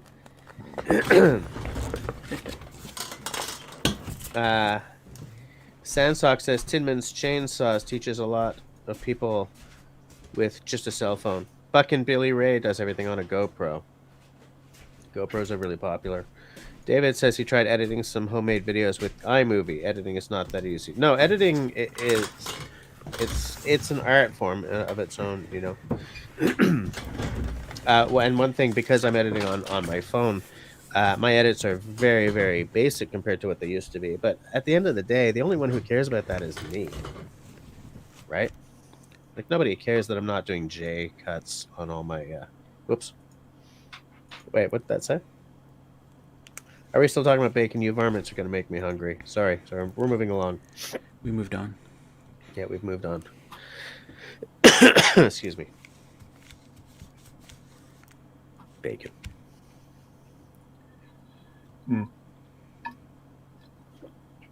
Good old water of the non-colored, non-flavored variety. So good. Nectar of the gods. Sure. Whatever, man. Sharon uses a GoPro and a cell phone. Depends on the circumstances. I really need to add a. I need to add a GoPro into my equipment list. Absolutely. Maybe I'll do it this year. Maybe next. I tell you what, this is what I preach. You need a DSLR with some kind of zoom lens. You need a GoPro. You need a drone. Yeah, I would also love the drone. The drone that I can get without having to get a pilot's license doesn't do the follow me though. And I want a drone that I can just sort of set to follow me sometimes. Oh yeah. You know, that would be a priority for me if I had a drone that didn't do some kind of active track mode. Yeah, I couldn't do it. Yeah, so so that's going to be like the last thing I add to the equipment list. I really want one. The person who turned me onto drones was years and years ago. They was watching Casey Neistat videos. Yeah, you know. Absolutely. It's funny because since he's moved to LA, I don't really watch his stuff anymore. I don't like the aesthetic as much as I did. He hasn't put out any videos. Yeah, he's putting out almost nothing. And, like 3 videos in the last year, or 4 videos? I don't know. Yeah, I wonder what the hell he's doing. It's a good question. I think he's doing a lot of surfing. Yeah. And it's funny, like, I wonder, did you ever... Sometimes I would watch him and he's got like his son on or his wife or whatever, and everyone around him just looks exhausted. It's like just having him in your life. It's just like, oh. His wife always looks pissed off. Yeah, I think she always got a scowl on her face. Yeah, I think he would be hard to live with because he's just constantly go. You know, and I think that she was probably tired of having this camera in her face all the time. Yeah, there's. Hey, Scott. Hey, how's it going? So Scott's in. Serge does not have a drone, but where you live, you should have a drone. You should have a drone, a campfire, and a YouTube channel. You know who got me onto drones? Sean James. Yeah, he uses it well too. He doesn't use it all the time, but I watched it in a couple of his videos, and I said, "God damn, I gotta get a drone." And I said that for like a year and a half. I kept saying, I gotta get a drone. And City Girl kept saying, yeah, go get one. Yeah, get one. I was like, oh, they're really expensive. Yeah. But man, it really ups your game. Yeah. If you use it right. David says that the drone pilot's license is easy to get. Yeah. It's a step that I don't have time for right now. And especially because I have to have the money for the drone first. And if I'm going to throw money into camera, what I want to replace first off is this. This is the 80D. It's a great camera, but I would love the 90D. You need to replace your PC first, I think. That's the thing. The computer is my first priority. Then this, then add a GoPro, then someday add the drone. But like for this to move at any kind of pace, the channel has to be making a little more money, you know, or at least my band has to be working, right? If at least my band is working, you know. Oh, is that your slush fund then? Yeah. Yeah. Destiny's here. How's it going? And she really liked the beginner axe and knife skills video. Thank you. That video is doing well for me. Not compared to the way Russell's Friday video is doing for him, but you know, we're both finding success in our own little ways here. Jess, you need to. I know I keep telling you this. You need to come here and do some videos and stuff. And to go there and shoot like videos every day. I'm also thinking of trying to find a way to do like a bunch of really short form videos. All right. See you later, Serge. Good night, Serge. I don't mean like shorts. I mean, do like a little cooking over an open fire recipe video. Do a little, a few little things, because I feel that. Oh yeah. When I do I always aim for around 10 minutes, eh? But I get really chatty, and I wonder if that's where people start dropping off. Like when I'm not doing the action, I'm just sort of blah blah blah blah blah. I think that's excuse me. The easy videos to do would be to cook something in your backyard, especially now if there's snow. Yeah. And, like I wouldn't even do any talking, just a quick cooking video. I'm cooking some bacon and eggs kind of thing. People love that stuff. Yeah, I might do that over the weekend. See about doing something like that on my little stove there. Can you do you have a fire pit? Can't have a fire pit in Montreal. They're banned. I know. I know it. I know it. That Airbnb where we were at when I did the video with Camille that I put up on Friday, I might just rent that again. It's a nice place. There's a spot outside where I can hang a hammock if I want to just sort of do a, sleeping outdoors kind of thing. Yeah. But if I just want to do a bunch of little, cooking over the campfire kind of things, vignettes. Yeah, vignettes. Yeah, you could do, if you had it planned out properly, you could do a bunch of them. Yeah, absolutely. What time are we at? Oh my land, we're at 10:30 almost. How many people are still watching? We still got 23 people watching. You guys are amazing. There's Destiny. Yeah.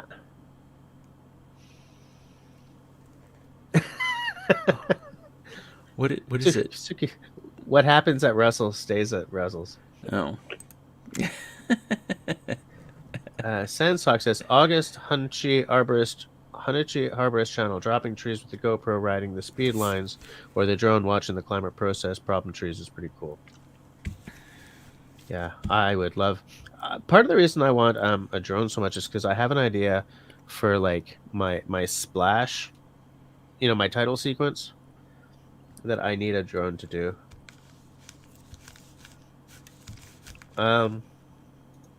Shawnee's asking, what would you title the video for cooking over an open fire in the winter? Just curious, Russell. You're good with titles. I would say cooking over an open fire in the Canadian winter. Yeah, you don't need anything special for that. It's God, Scrambled O? Yep, sure do. His most popular video is he's cooking breakfast on a stone, right? Yep. He's got a flat stone over a fire. Not the easiest thing to do, but like the cooking videos can really do well for you. Yep. Is he back to making videos? I don't know. He took a huge break, and then he took really another huge break, Yeah. and then he took another huge break. Well, he did say in one of his videos at one point that like he's one of these people who his interests sort of cycle. Like he'll really get into something and then move on. So I'm wondering if that's what's happened. Chris says GoPro Max 360 is a 360 camera. Yeah, that would be interesting. That'd be a lot of fun for hikes. So a 360 camera, you make the video, and these are on YouTube right now. You can scroll around. You can scroll the video left, right, up, down. It's a whole 360 view, right? I see a lot of those popping up on Facebook. Pretty neat. Steve wants to get a drone. What's a great starting price for a decent drone? About $800. Is that what the DJI Mini costs? Right? I don't know. It I don't know starts the like 800 prices. US or something. I You're cruising in on $1,000 to start pretty damn easily. If you want something with like a 4K camera and stuff. Well, you know what, you never just buy the drone. You got to buy a spare battery. You got to buy something to put the drone in. Yeah. Like I bought a little briefcase. Yeah. Chris says I should rent a drone. You can rent drones? I don't know, but I'm gonna look it up. Huh. All right, Chris, I'll take a look at that. That'd See if I can rent scary. a drone. Well, yeah, because I don't know how to. Like, I would have to rent it for a weekend to learn how to fly it, and then rent it for another weekend to and then go to where I want to shoot my my title sequence. Sean in Alaska has great cooking in his videos. Sean is here. Oh, is he here or is he? No. Somebody mentioned him. Okay. Yeah. Just taking a look. I gotta look at the 360 Max. Yeah. That's probably gonna be expensive though. I wonder what the longevity of 360 though. If it's gonna be kind of a gadgety thing that's here today, gone tomorrow, or if it's like really sort of what the future brings.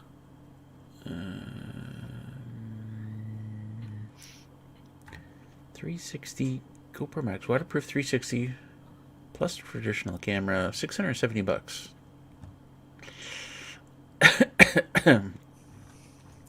Sensox says he met Scramble Dough last October. The guy is searching for something. It's spiritual or community. The guy's missing something like family.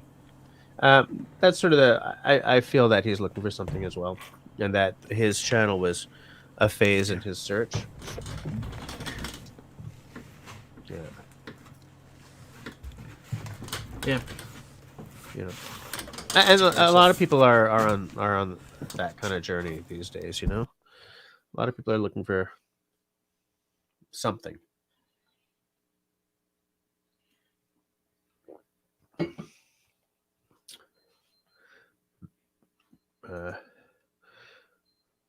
Linda says that she thinks Russell should get a Max. Is somebody knocking on my... Hello? Est-ce qu'il y a quelqu'un là? I thought somebody was knocking for my attention. But, apparently I was wrong. David says that there are a lot of used drones on Kijiji. People buy them and never fly them. That's true. That's true. I'm just taking note to look that up later. I mean, I'm nowhere near ready to buy a drone anyway, so it's not that big a thing right now. But it would be nice to see sort of what the used market looks like.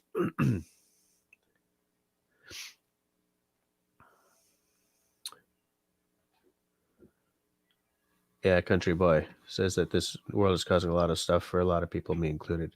Yeah, I think that a lot of people are.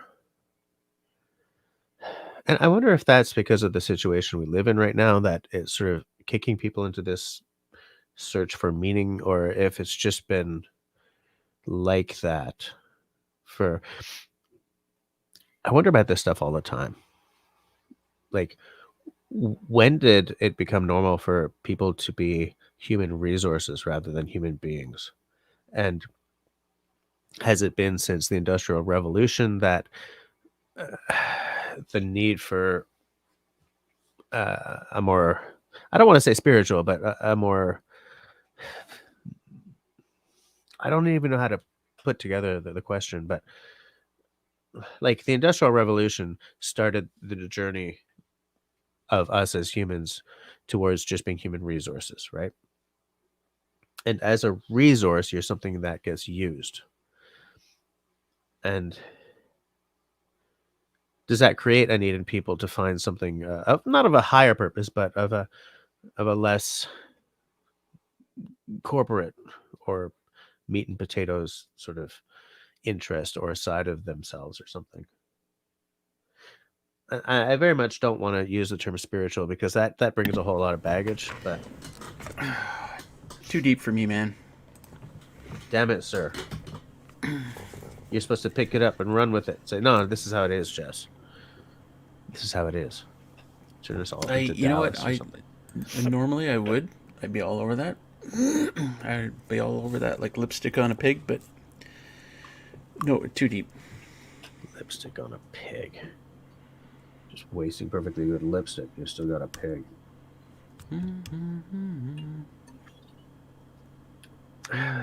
Steve, Russell, Steve will give you $500 for yours. I guess he's talking about your My your drone.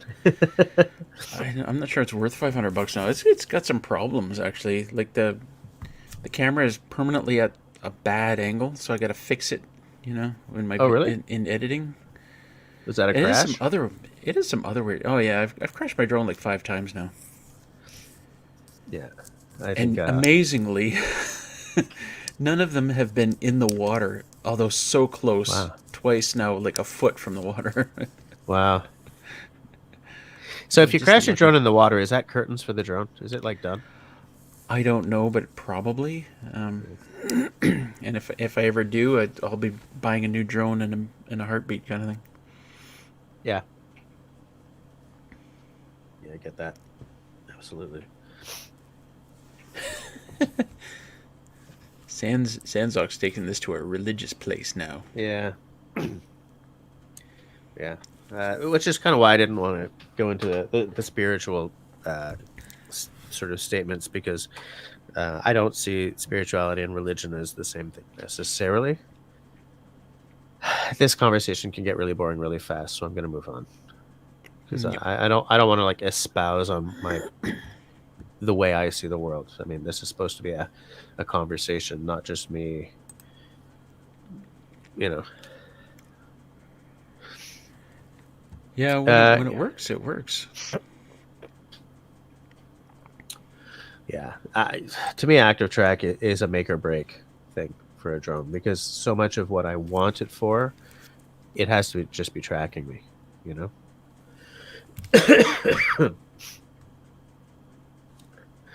Linda says you need duct tape for drone fixing. If it was that Quite. simple, I would have a drone by now. I fear breaking something that expensive and then being like, how do I fix this? Oh shit, yeah. You know, and there's a maker space near me, but they changed their business model so that you can't just sort of walk into the maker space anymore. They've changed it to like you have to be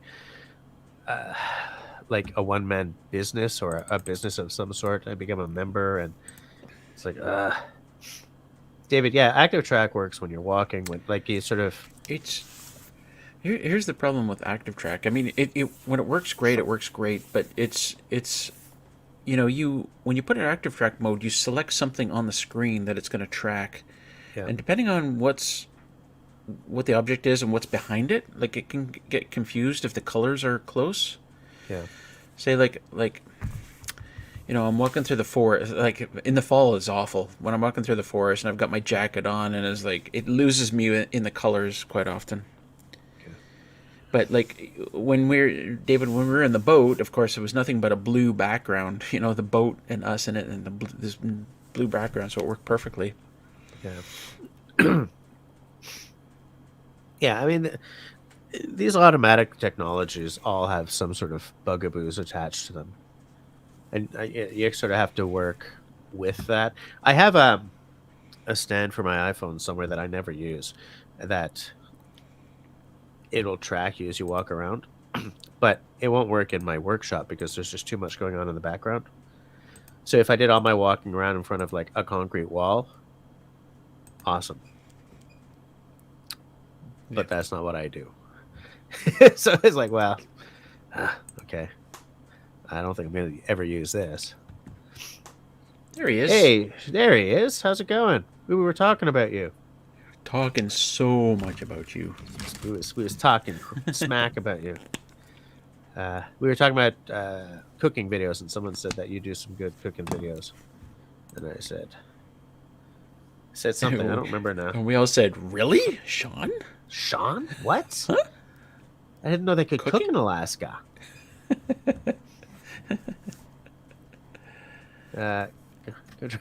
Sean doesn't have to fear flying his drone. He just plows it right through the trees. Russell, not Sean. Yeah. I have hit so many trees. Yeah. There was something else. Dr. Sharp says, how to fix it, credit card. That's how I fixed this thing several times. This camera's been repaired a few times. That's just like the stuff one uses to make their videos. If you're like outdoorsy, is it's gonna get broken. You're going to be spending money repairing your gear. You know, it's just gonna happen, and it's never cheap. Yeah. So just I don't know how many tripods I've gone through. the tripod I use right now is technically broken. I stick my camera on it, prop it up, and hope to hell it doesn't go on me. You know, Yeah. I need to buy a new one. Yeah, me too. Yeah, someday. Hey, So much stuff to buy. Remember when I said I had 47,078 subscribers? Mm-hmm.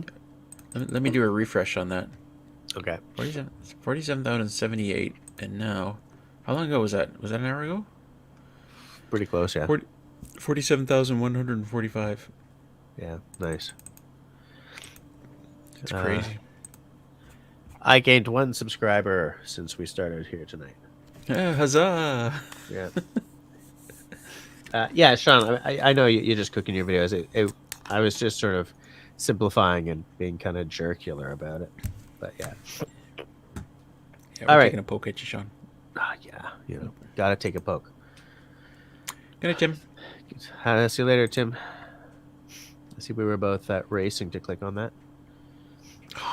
Everyone say bye to Did I win? Tim. Yeah, you won. Oops.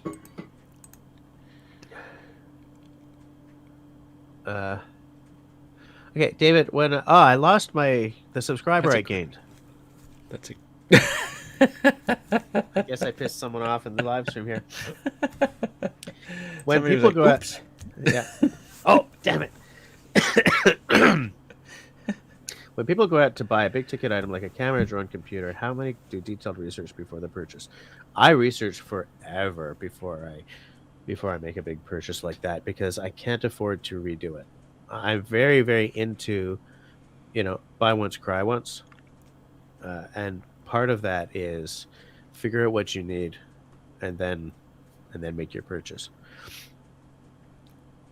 That has a knock-on effect. Like the camera I want to replace this one with might not actually be the best camera anymore, but I got a bunch of Canon lenses. Like I should probably be getting one of those the Sony Alphas at this point because apparently their auto focus is even better than Canon's. But that comes with, then I have to look up lenses and stuff. So do I make the jump and get one really good lens, or do I just stick with Canon because I've got a setup already?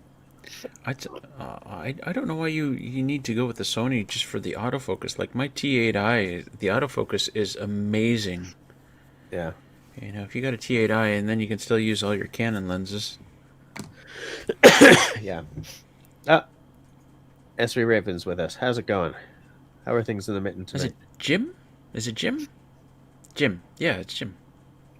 That's so. Hey, Jim. About to start his drive home from work.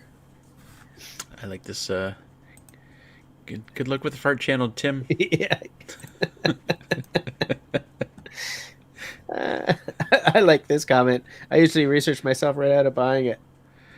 I hate doing that. I've done that too. Yeah. Usually it's like the more I dig down into that rabbit hole is like the less I want to, or the more I find out I don't know enough. Yeah. Like, I can't make this decision. Yeah. Linda says she researched her Jenny before I bought the Generac. Thank you. I was about to click on that. I love Sean's reply to that.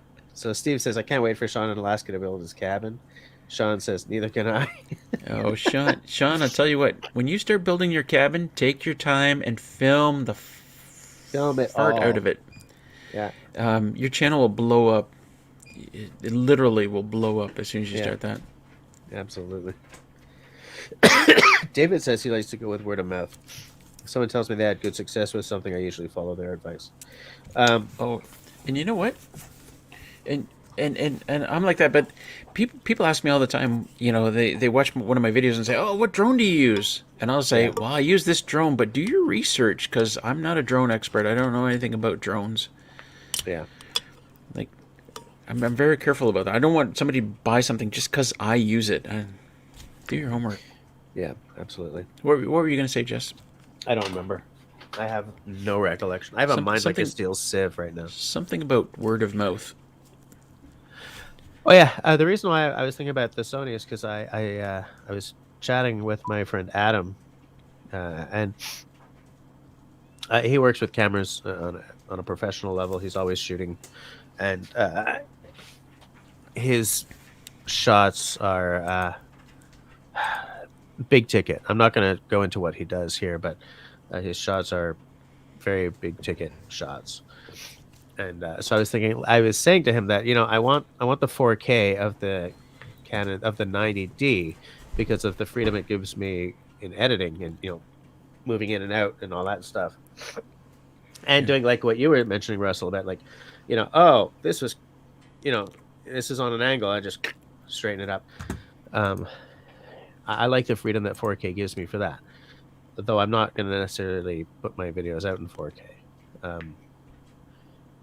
And so we were talking, and like those Sonys are really eating Canon's lunch on a lot of levels.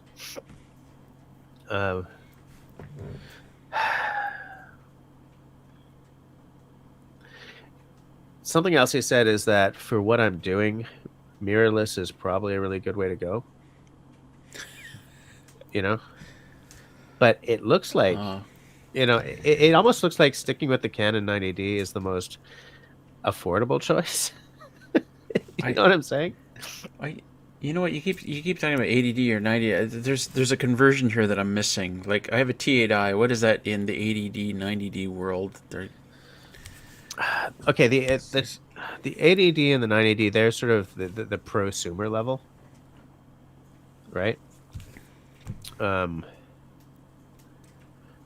Magnesium bodies and stuff. Like, if I drop my camera, I'm okay with it. I have somewhere one of those Rebels, the T5, I think. Where the hell is it? Somewhere. It's not important. Yeah. Look at this. So this is me he's talking about. I tried to buy that generator. You cannot buy that generator in Canada, Sean. You can't. Oh, it doesn't exist. What is it? It probably would have been a waste of money. Westinghouse 7500 dual fuel. But it's not an inverter generator. Probably wouldn't have worked. I probably would have wasted a lot of money on that. Is the dual fuel thing a big deal? No, it's not. But there is, as David was saying, there is some benefits to running just propane through your generator, right? Propane is a lot cleaner than normal gas. Right. And now, is it a lot more expensive than normal gas? Propane? Yeah. I don't think it's a lot more expensive. It's a little more expensive. Okay. I think it'd be worth it. But... Yeah. And yours doesn't do propane, right? No. So your stove works on propane, though. My kitchen stove, yeah. Yeah. Okay. Because I remember that video where you were putting that hole through the kitchen floor, and you were you putting the hole, or you were moving the propane around and stuff? Outside, yeah. Oh yeah, I love my propane stove. Like, it's a fantastic stove. Yeah. I like cooking with gas. There's something to a gas stove that just doesn't, you can't beat it. We don't have a gas stove, but I remember I grew up with a gas stove. Yeah. Just terrific. Sean says propane is more expensive there. David It is. says, Yeah, like a 20-pound tank, a 20-pound propane tank cost me $19 to fill up. And in this stove that I have in the kitchen, I mean I can run. It takes me like 2 months to run through a 20-pound tank of propane. Like, "Oh wow, okay, my God, like that's cheap. $20 Yeah. for 2 months of cooking. okay, nice.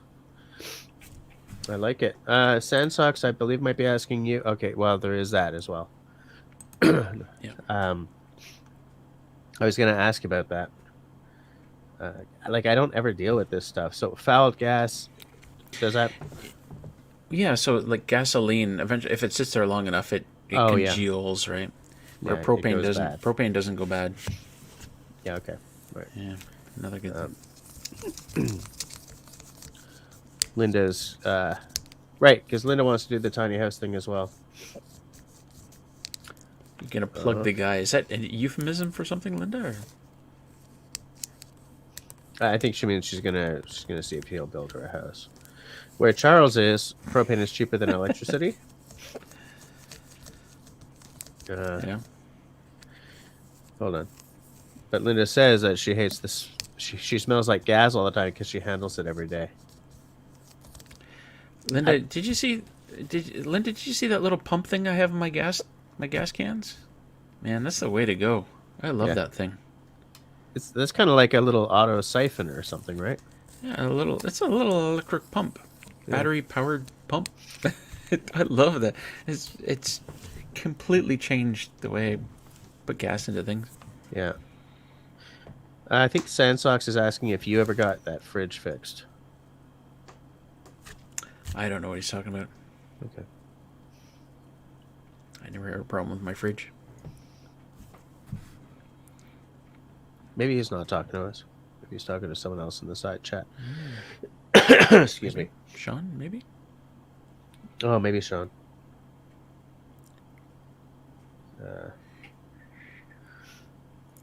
She says he's looking for build work. You bonehead, Russell. Haha. No, that doesn't say bonehead. I know, but I think that's what she meant. Work. Bonehead. He's looking for work, is he? Yeah. He can build a generator box, so he must be good at building houses. Well, one flows right into the other, right? They're a bit different. Doors and windows and plumbing and crap, Insulation. Insulation. Yeah. So much to think about. Send me the info on that, Russell. What were we talking about? I don't remember. Oh, yes. Okay. No, he's talking to me. Yes, the fridge did get fixed. This fridge has been fixed several times. It's a Samsung. We will not be buying Samsung again. We're very happy with Samsung for many things in this house. But I believe that this fridge has soured us. But yes, it has been fixed. Thank you for remembering that, Samsung. Thank you for reminding me about that. That nightmarish time that I've been trying to forget. Son of a bitch. Damn it. Sean's fridge quits in the winter, but who cares, Sean? It's winter. You just throw your It's stuff winter. out in a snowdrift. It's winter, Sean. Yeah. We have stuffs out. We have stuffs. We have stuff out on our back porch in the snow, saving some freezer space. Simone what says gets it me was. is it's minus 20 out, and my freezer outside still comes on. Oh, yeah, that is Son of weird. a- Yeah. Yeah, can I Good Simone? night, Simone. À la prochaine. Oh yeah, we're like 6 minutes to 11. I'm going to sleep. The sleep of the dead tonight. I'm trying to sleep my way to health here. Sleep, best thing for sickness. Yeah, sure is.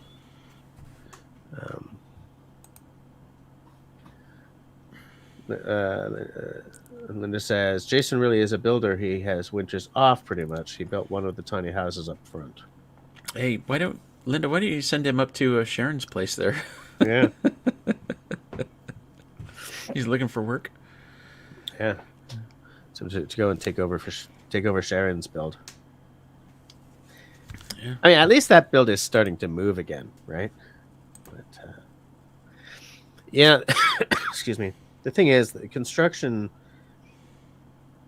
when it starts to really slow down, like when a job really starts to slow down because a guy is, bouncing between job sites, sometimes what's happened is the guy is stretched out too thin monetarily, so he's trying to get a job finished to get the money to buy the stuff that he was supposed to have bought for the other job, kind of thing. And I'm not saying this is what Sharon's going through. What it's not unheard of for these guys to be stretched too thin and just trying to stay afloat and dancing around. They remember. I think they remember a time when they didn't have enough work. So when more work comes along, even though they're busy, they can't turn it down, right? Yeah. Again, not in Sharon's case, but just in general. Yeah, Sharon's dealing with some stuff there. Yeah, it'd be nice when she and her husband can move in. But here's what I'm hoping. I'm just hoping that when they move in, they can like the place rather than be constantly reminded of the nightmare of the build. You know what I'm saying? Like that they associate the place with their place rather than associating it with this guy who's just, funking the dog. Well, I think so. I think when the roof gets on and the windows go in and the doors go in and they get in there. Yeah. Because I built most of this cabin and I know all the mistakes that were made. And you know what? I don't care about any of them. I'm just so happy to be living in my cabin. And I think Sharon and her husband are going to be the same way. I think so too. That's the hope. Sharon agrees with us. She also hopes so. Yeah. Not that there's a lot of mistakes made. Just I don't think she'll focus on the bad times. I think she'll focus on the good. Every house has a mistake in it somewhere. Like professionally built, unprofessionally built. They've all got a mistake somewhere. In fact, I feel that on a job site where they're building a subdivision, mistakes get sort of slip in because these guys are fighting to stay on a schedule, because whether or not they're profitable depends on them sticking to a schedule. And so like the finishing guys sometimes have to clean up for the framing guys. And well, you know what it is. I saw this in a video. It's like these guys come on site, and some work has been done, but it's now their turn to do their thing, and they're like, okay, well, let's find the mistakes and figure out how to fix. Figure out how to work around the previous mistakes, because we got to build. They got to build on top of what's already there, right? Yeah, and what they're doing is the stuff that the customer's going to see, right? So. Oh yeah. Like there's this is hilarious in the rental that we were in the shower.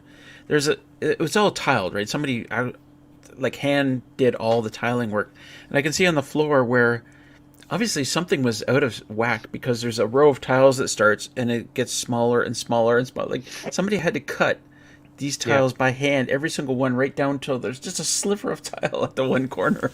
And probably, damning the framing guys the whole way. This guy probably went in there and went, "Oh, come on." Yeah. Sansox is saying that we should check out the Uneducated Economist. He works in a lumberyard and he tracks the shortages. I know about him because he was interviewed on the podcast of the Essential Craftsman, I believe. I think it was their podcast, but I heard him being interviewed, and he's an interesting guy. He's got an interesting thing going there.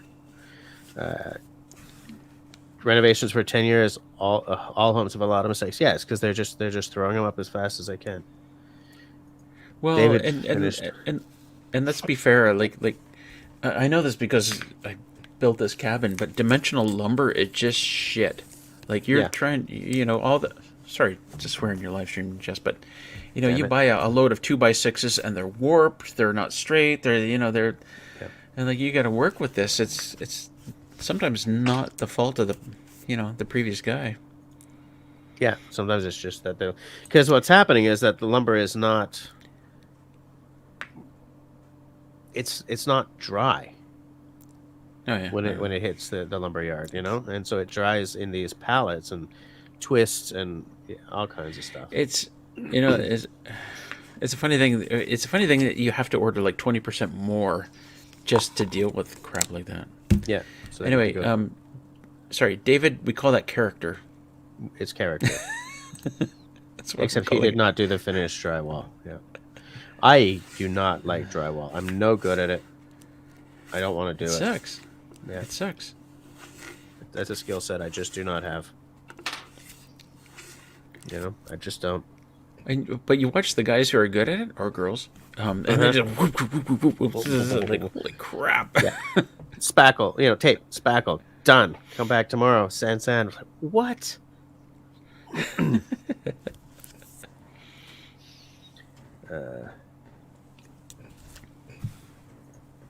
I guess Linda's place is hard to get to. The propane truck won't back down the hill. He has a long hose to feed the propane tanks. I guess you got 25. You got 25 people watching still. Yeah. Yeah. So let's say we go to like 11:10. Yeah, let's bore the hell out of them so some people leave, and then we can justify ending it. Yeah. Yeah. When my dad and I built the deck on the back of this place, we took off the old deck, and this place was built in 1951, and a 2x4 was a whole lot closer to 2x4 back then. So it was like I felt bad taking all these great old boards, chopping them out of the existing, because it's like they don't make these boards anymore. Yeah. But yeah. Sean in Alaska says there's an old video on TikTok from the 50s, a guy hanging drywall. It's amazing. Yeah, I think I know the guy who's got the little drywall axe, right? Yeah. I'd like to see that. Yeah. Yeah, it's a cool video. Absolutely. And the guy's so fast. And like he's doing a curved kind of ceiling. Very, very interesting. I'm a DJ carpenter. So you play music and you carpent? Well, for the longest time, my dad was a guitar player carpenter. Like he carpented during the day, and he ran a folk club in North Vancouver on the off hours. Oh, Raven says, "Don't leave yet. I'm still driving." Stop texting. Yeah, for God's sakes. It's funny because, like, I wonder how people who are listening in on these live streams do it while driving. Because I tried to listen in on Tyler's live stream once while driving, but there's no function on my phone to just listen to the audio on a live stream, right? And I didn't want to have the picture shining in my face while I was driving, because I would be distracted by the picture rather than the driving. Destiny says, great character homes in our city, built with wood from the early 1900s, and those houses have never shifted. Beautiful wood back then. Yeah. Well, also, chances are your dimensional lumber was coming from older trees. 2x4 was actual 2x4. Hey, Bettina's showing up now. Right on time, Bettina. Right on time. Right on time. You know what? I'm going to go see a man about a horse. I'll be right back. Be interesting. I got this. Right. Bettina, I gave Jess a suggestion on the topic for tonight and completely ignored it. We just shot the shoot all night. We talked about making YouTube videos. We talked about drones. We talked about GoPro 360s. Shut your face, Russell.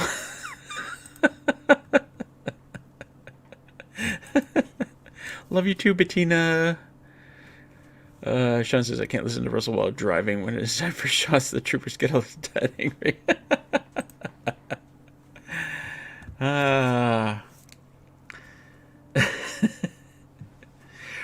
I tell you what, Friday night's Books Fest will be really interesting because, God, I'm getting like over 1,000 subscribers a day right now. So we'll likely have like 10,000 more subscribers since the last time I Books Fested. For real.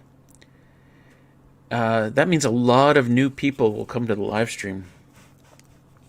So we could set records on Friday. That'd be interesting. Makes me think I should have a new... Oh shit, you know what? I might be at 50,000 subscribers by Friday. Which means I need a new 50,000 subscribers special feature.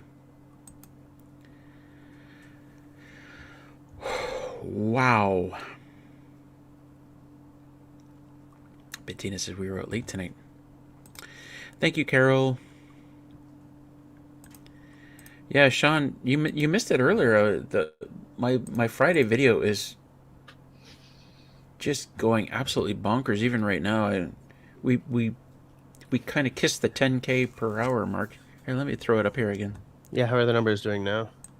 It's come back down a little bit, but let me.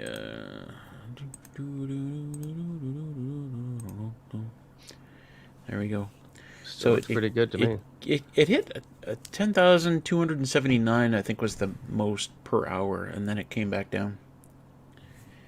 And yeah, this is for the time of night for it. So 228,000 views in the last 48 hours. Like, that just boggles my mind. That's good. Well, I like it. And I did the math. I'm making about 11 subscribers per 1,000 views. Which, yeah, puts me over the 1,000. That seems really good. Subscribers. Yeah. It's usually like 5 subscribers per 1,000, but this is just one of those videos that makes people subscribe. Yeah, I like it. It's good. Oops. There you go. I like it. Just taking a look. So how are you going to follow that one up? I know, right? I don't want to put out another video. Still trapped by snow. I just want to leave that one. Just let it go. Yeah. just let it play. Well, I'm worried if I put out another video, will YouTube go, oh, okay, the last one, okay, that's done. Yeah. Yeah. It's amazing. David says, better buy more beer before Friday's books. Oh, yeah, thank you.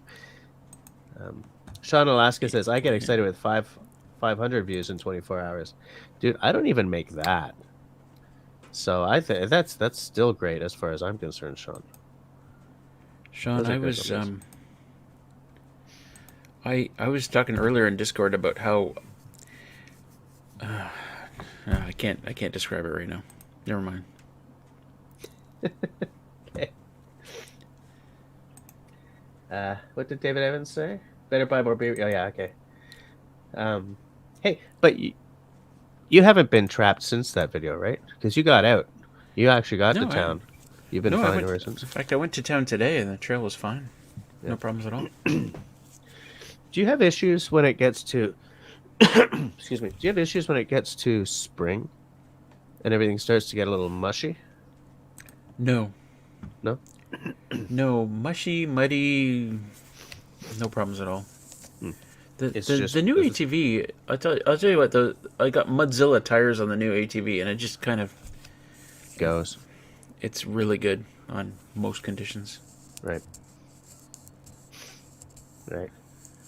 Everybody ship Russell your snow, David says. David looking out for me.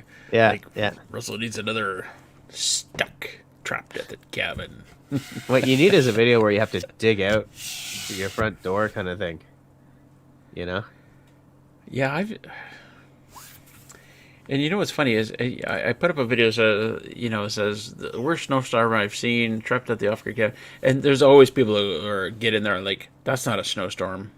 I have snowstorms here. You're not. Yeah. That's Yeah, not yeah. snow. It Absolutely. happens every single time. Yeah. I used to live in Winnipeg. All right. Good night, Mark. Good day, Mark.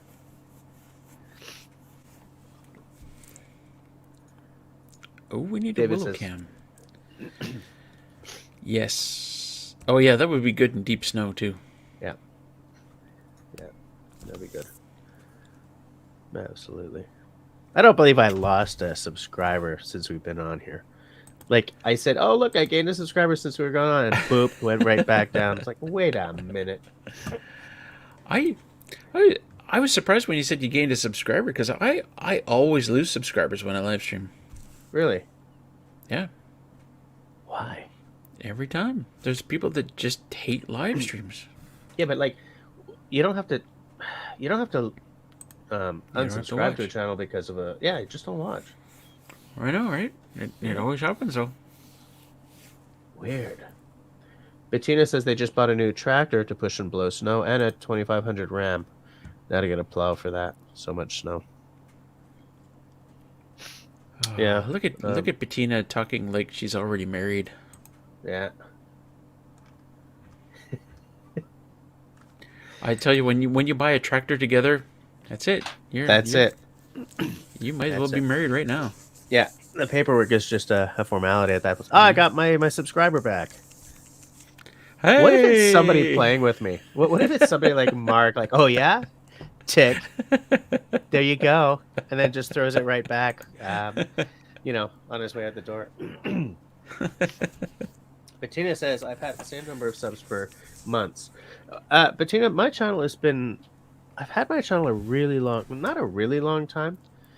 Like, I'm not an OG, but I've had my channel long enough that my subs are, that's just going to sound bitchy, but it's not. I have a very small amount of subs for a channel that's been around for as long as mine has. But here's the thing.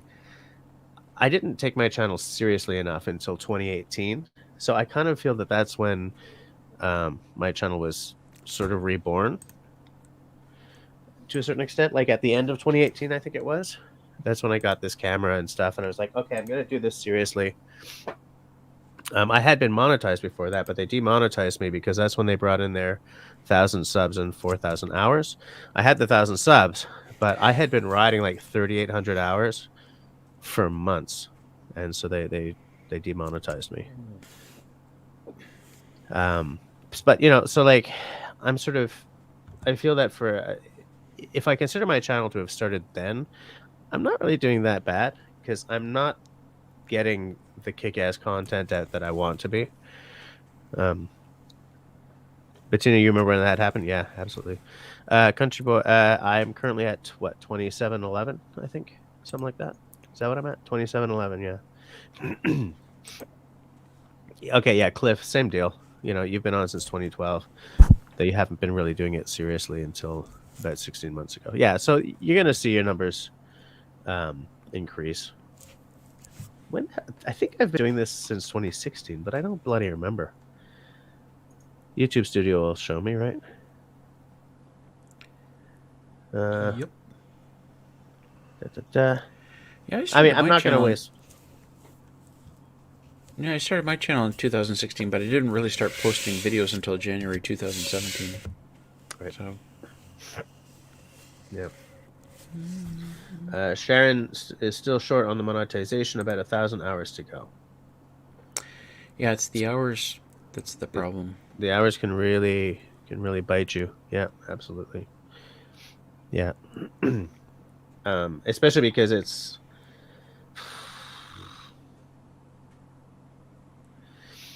you can have a really, really good day, and so suddenly it looks great.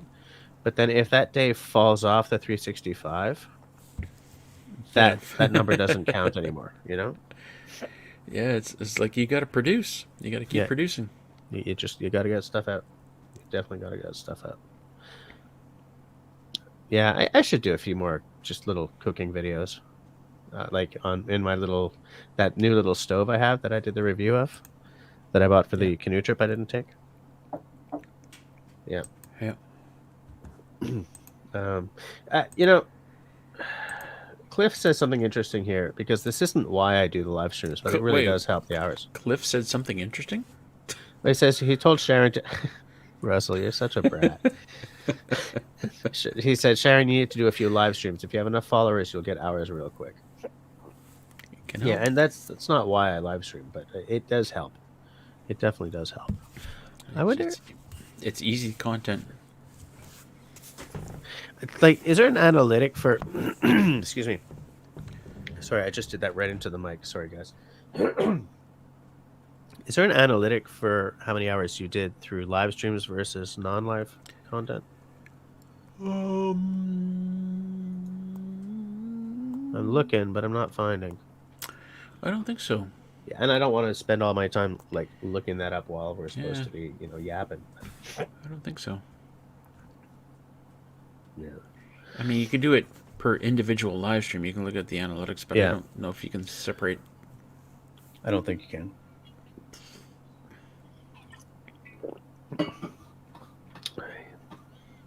Wants to see us do a canoe trip into Temagami or Algonquin. I might be open to a canoe trip. Yeah, me too. Nobody ever invites me on those though. Do you have a canoe? You've got a kayak, right? I have a kayak. I don't have a canoe. I'd have to rent one. Yeah, me too. Yeah.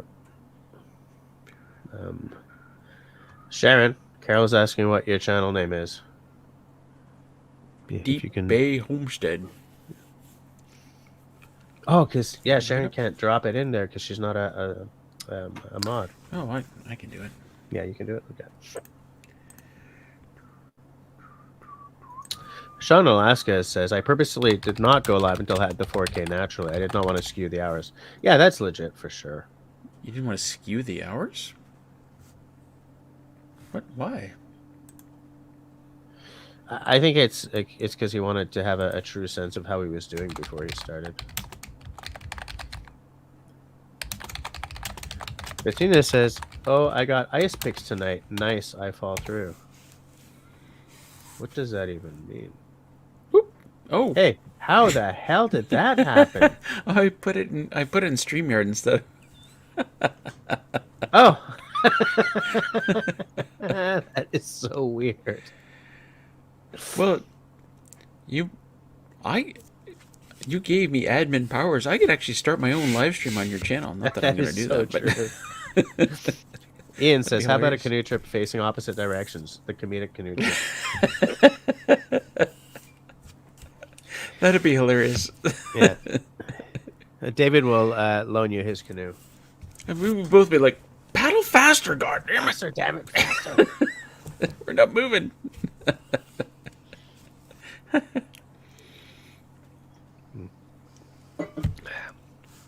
Be like a what do you call that when you have two teams pulling on a rope? Tug of war. A tug of war, with the canoe being the rope. Faster, we're not moving. Faster. What's going on? How come we're not moving? David's gonna loan me a canoe. David, you can come with us. Yeah, if the canoe is big enough, we can all just pile in. I was in the mind that if you get there with the live hours, you are forced to keep doing lives to maintain it. Oh, I see. Oh, no. Once you get the monetization, then it doesn't matter. Well, and the other thing, why would you want to stop live streaming? Well, yeah. I mean, I guess some people don't like doing it, but man, I think it's a ball. Live streams are really addictive. Mm-hmm. Absolutely. Yeah.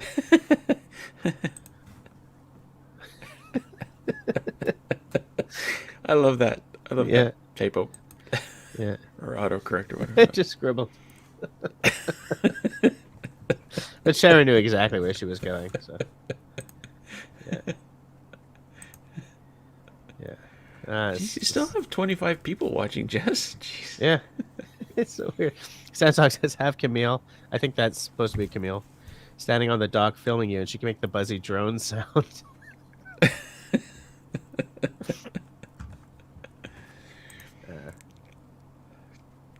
Do it, Bettina. But Bettina, just tell us when you're going to do it so we can like alert people and let them know. And then we can show up in like 5 minutes before the end of your live.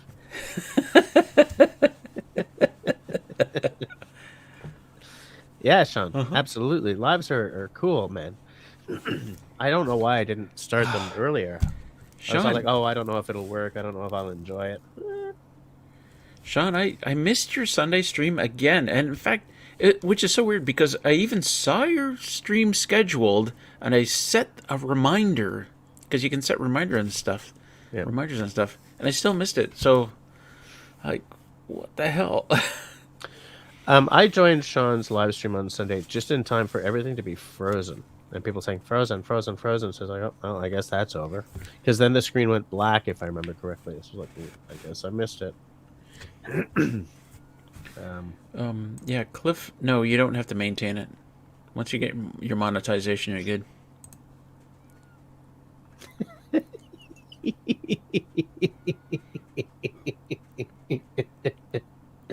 Seriously, Jess.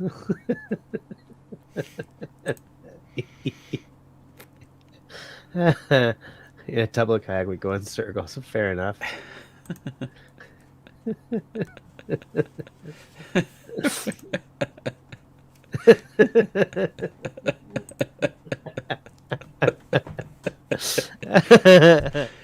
Duke it out. I Duke it out. gotta make sure that gets shown.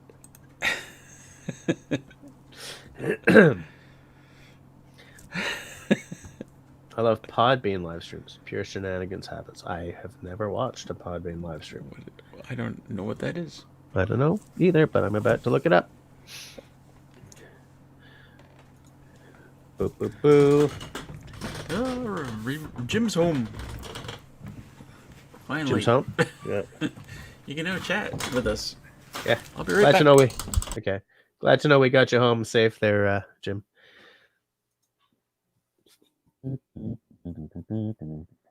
Podbean? Podbean.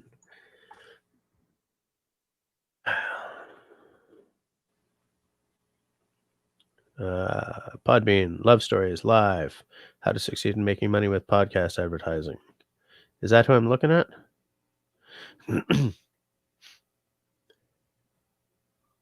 Oh, Podbean is just a...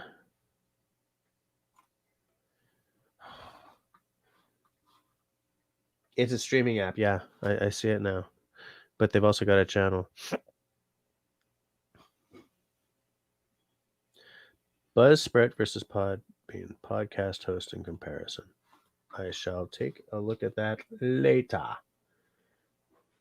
Oh, wow. 3 complete disconnects. Okay, Sean. I thought that it was like, okay, it's frozen, then now it's black. I probably missed it. Interesting. Charles is out. Heading to the market. Hope everyone has a good rest of your week. Have a good one, Charles. Thanks for hanging out with us. If anyone's looking for a double kayak, David's selling his.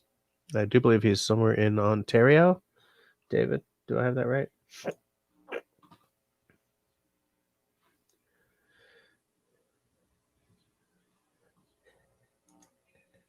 I would watch as I do now on your stuff, Bettina, Sharon says. Nice. All right. Good night, Sandsocks. Have yourself a good night and a good week. See you next week, I hope.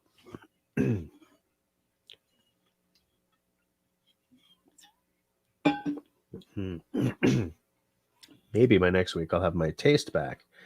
I'll be able to have a little whiskey. A little whiskey. Whiskey. I can't believe that 24 of you all of a sudden. Oh, yeah, it's because Sandsocks is out. That you guys are still hanging out for this. This is, I mean, I'm having a blast, but I don't know if this conversation's actually interesting. Raven's asking David, does your double have an anti-circle feature? I believe the anti-circle feature is to have both people paddling properly.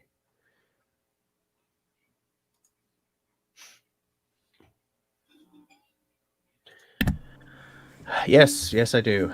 I'm through the other side at this point, though. I'm doing much better. Much better. It's just the taste and smell. A little bit of congestion left. Oh, way to go, Sean. That's fantastic. That is good. Wow, and it's too bad that like on a day when you had that number of viewers that you had those what am I trying to say? Those signal issues. Signal? Whatever. Hey, Sean, I'm getting my Starlink. It's coming Friday. I think Sean needs a Starlink too. Sean needs a Starlink. Absolutely. Is Sean waiting for a Starlink? I don't know.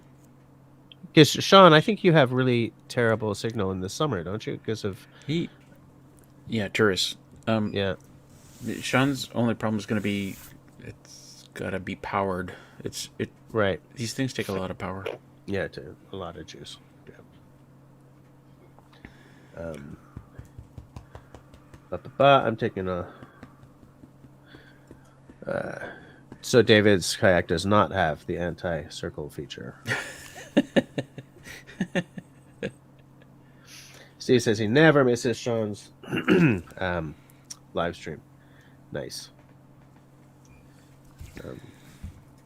Country Boy's work is rampant with it, but you've avoided it so far. Please go on avoiding it. It's no fun. Rampant with COVID?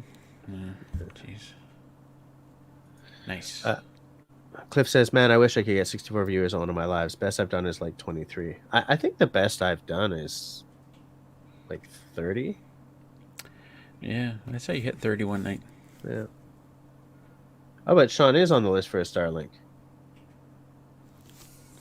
So yeah, as I said, getting mine Friday. So Sean is not really he's not off grid then. Yeah, he is.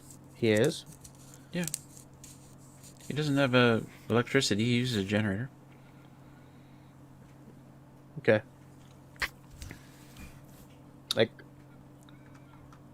Okay, Sean says, I run the Jenny when I'm in live already, so power would not be an issue. Yeah, there you go. But then would Sean be doing the same? Because Sean, your internet access is through your cell phone, isn't it? Yes. Because I keep thinking about these off-gridders getting that the way I see what you're hoping to do, right? That you're not necessarily going to get rid of whatever that terrible service is because of the... Good night, David. Good night, David. Yes, you stay safe as well. Because of the juice that Starlink takes, that you kind of want to keep it for Books Festing, right? Yeah. Books Festing and uploading videos. Yeah, and uploading videos, yeah. Yeah, that's the only time I'm going to turn it on, which kills me because it's like $130 a month for it, but it'd be worth it. I think it, yeah. The concept of you not having to stress about your signal strength during Books Fest is right there. It just pays for itself. It's just in terms of peace of mind, I think. Yeah. It's not a negligible amount every month, but Yes, I'm hoping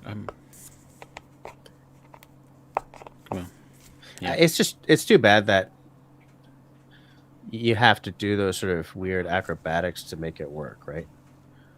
Like I never have to think about how much power the Starlink takes living where I do. Now, granted, where I live, I wouldn't be getting Starlink anyway, but you know what I'm saying.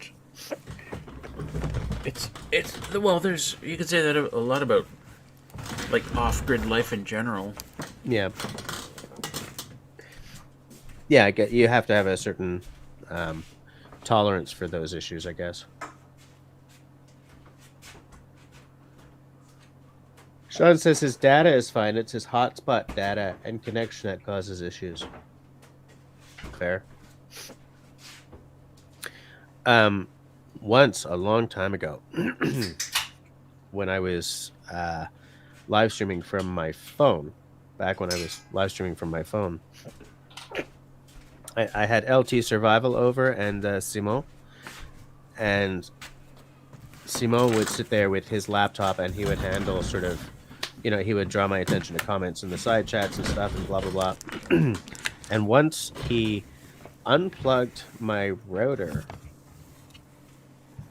so that he could plug in his computer without noticing it, without realizing it. So we did that entire live stream off of my phone data, and the bill I had that month was nuts. Absolutely nuts. Cliff says, I know someone who got Skynet. I guess he means Starlink, and then returned it. Or maybe it was Skynet. I don't know. I don't know what that is. And then returned it because it was useless for him and didn't work in the place he needed it the most. Probably Starlink, unless he's talking about Terminators and stuff. Right. Well, it's funny because there's a subreddit on Starlink, and every now and then somebody will post and say, "Oh, it's not working very well. I got my dish is not working very well," and they'll take pictures of the surrounding area, and it's nothing but trees. Yeah. Like, it's not working very well. Well, yeah. Yeah. Need to be able to see those satellites. You need to line of chop sight. out some of those trees. And you really only need like a window to look through, right? Or no, not just a window. You need a certain amount of space. Like when I say window, I mean like a clearing of a certain size. Yeah. Yeah. Like it can't be like this, but it doesn't have to be. You don't have to be on a prairie, right? You don't have to be on a prairie. As I said, you can use the app, your phone app, and take a look. Yeah. Take a listen. Yeah. Steve says he always watches you, and he watches me every week. All right, Steve. We need more people like you in the world. Way to make it weird, Steve. Jeez. I was being absolutely gracious and grateful and all the positive stuff. I trust you to bring it to a dark, dark place. Welcome to the Jess and Russell show. Yeah. Right? But yeah. It's like I missed your last two. I missed being on screen your last two live streams. This is like it must be like a breath of fresh air having me back. It's always good to have the full team on screen, right? Yeah, Sean, I know you need line of sight, but what I was wondering is, because of what Russell was saying, that like, okay, you're on this satellite, and then as that one sort of disappears, then you're on this one. Like, you need a certain amount of space for your dish to go, to sort of look through, to peer through. So, like, it can't just be like a small patch of bare sky. It has to be a certain amount, but like, it doesn't have to be a wide open plain, I don't think. Now, granted, I haven't really read too deeply into this, right? I just look it up out of curiosity because, there it is. Russell and a few of you guys are waiting on it. Starlink.sx is the website to go to. On Starlink.sx, you can put your position on the map, and it will show you the satellites in real time, and it makes a guess on what satellite you're actually connected to. But you can see within this it'll give you like a big egg-shaped view of the sky, right? And all the satellites in that view are like ones that you can connect to, right? I like this comment. Dark place is Russell's superpower. I got a few superpowers. I have no superpowers, which is good because I have no capes. No capes. No capes. No capes. I can't have a superpower. I don't have a cape. Come on. Bear Fraz. Hi, Bear Fraz. Guess it's a good thing we went late tonight then, eh? Looks to me like Bear Fraz is having a couple of brews. Yeah. So, is Bear Fraz a name I recognize from Books Fest? I don't recognize the name, so... I mean, my name's on screen, so it's not much for people to say, "Hey, Russell!" Yeah. Looks like Linda's going to be going skiing at the weekend. I can't stand cross country skiing. I'm a downhill skier. Oh yeah. Gravity all the way, man. I'm a snowshoer. I used to do cross country when I was a kid and everything, but I like the snowshoeings. I like the snowshoeings. I'll tell you what. City Girl and I once went downhill skiing in Saint Sever, Yep. and around Christmas time, and the town was lit up like it was a fairy tale. It was like a Christmas. The whole town was like a Christmas card. And we went into a bar, and it was like just the greatest time. The bartender was like the most entertaining person I've ever seen. Right. He was amazing. Yeah. But that's probably the last time I went downhill skiing. That was like 30 years ago. Really? That is long. But yeah, I've only gone downhill a couple of times, but I do like cross country, and I feel like when I'm doing cross country, I'm sort of melting the pounds away a little bit, which is something I require. Well, if that's your thing, You know, yeah, but, whatever. Sharon, you will become a country girl when you start living in your new house. yeah. Oops. I tell you what, I don't like winter in the city. Right. There's nothing I like about winter in the city, but winter out here in the cabin, I don't mind it at all. Yeah. Well, the snow doesn't get all gray and yellow the way it does in the city, right? It doesn't get all Yeah. diesel stink and all that crap. Yeah. Linda can't downhill. Too risky. She's had 8 broken bones. What the hell? Jesus. Linda, what the hell are you doing? They're skis. I've never had a broken bone in my life.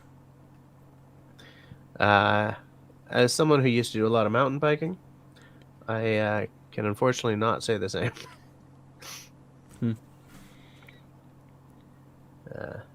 Sean Alaska. Wait. I'm looking for what Sean is referring to. Okay, Bettina says, I haven't gone downhill since my early 30s. Sean says, so last week then, Bettina?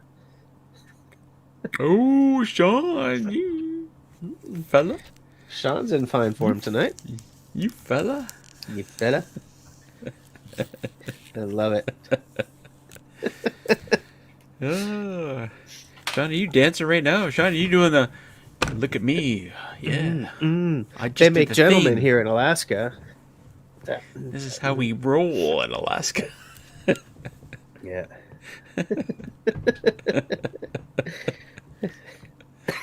Linda says, that's why I'm going to ski, firm my legs up. Definitely going to, yeah, if you're skiing a lot, you're going to, it's really good for you. It really is. Apparently you're lucky, Russell. I'm very lucky. I'm a very lucky person. Yeah. I have an idyllic life. Yep.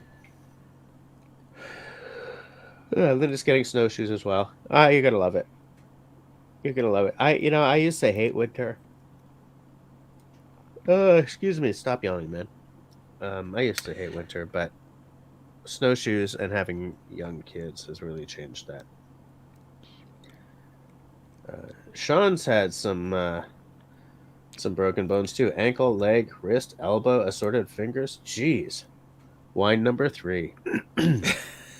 Wine bottle number 3? Wine cask number 3? Wine box number 3? You know those big ass wine glasses that are like this big? I'm just having one. Surgeon General says I should have 1 glass of wine a day. That's not a wine glass, it's a vase, for God's sakes. Cheers!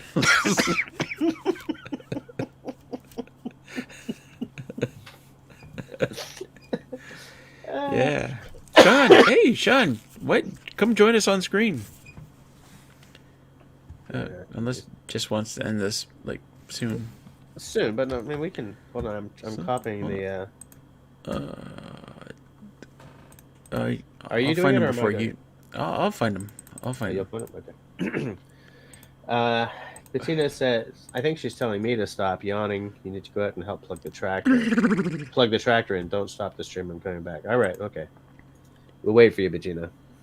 Go plug in that tractor.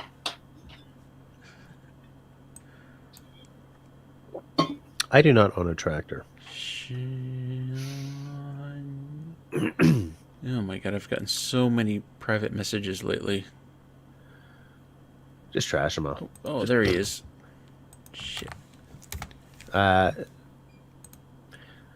Jim says, I also have never broken any bones. Downhill, cross country, water ski, slalom, snowshoe, hockey, until I chipped a bone in his thumb opening a work truck. That's hilarious. Yeah. That's Bettina says, don't end soon. I'm actually drinking tonight. Everyone's drinking but me. Bettina. She's drinking and she's going out to plug in a tractor. They say, do not operate heavy machinery. There he is. There he is. Oh, Oops. Damn it. Damn it. Okay, you do it. There I am. We both have the power. Yeah, we were both clicking on you to bring you in, and one would bring you in and the other would pop you back out. In, out, in, out. Yeah. Oh, hang on. Speaking of making things awkward. Yeah, hey, look at the ceiling for a minute here while I set this stupid tripod up. Is Yeah, that ceiling insulated? No. No. Whoa. It looks... There. Uh-oh. Son of a gun. How can you be living in Alaska with an uninsulated trailer? Well, because The guy wears a kilt. Come on. and I have a video titled "An Idiot in Alaska," and it's kind of a self-explanatory thing right there. Excuse me while I go check that out. I don't think I've seen that one. Excuse me. Oh. Hold on a second. Well, okay, so what are you using for heat right now, Sean? The buddy here. Yeah. And do you what do you do for do you have a window open or something like that just to make sure you're not using up all your oxygen? No, they're well, first of all, they are safe to use indoors. But I'm in the trailer that's not insulated and pretty much not sealed. So, I mean, when the wind is blowing, I'm getting a breeze through something. So I've got plenty of air coming in here all the time. But usually, like a night like tonight, I'll sleep with the window open anyway. Okay. Oh yeah.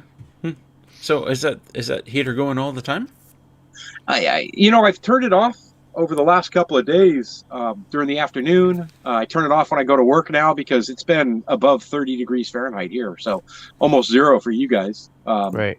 It's really been warm, so I've saved a ton of money on propane this last week and a half, 2 weeks. Right.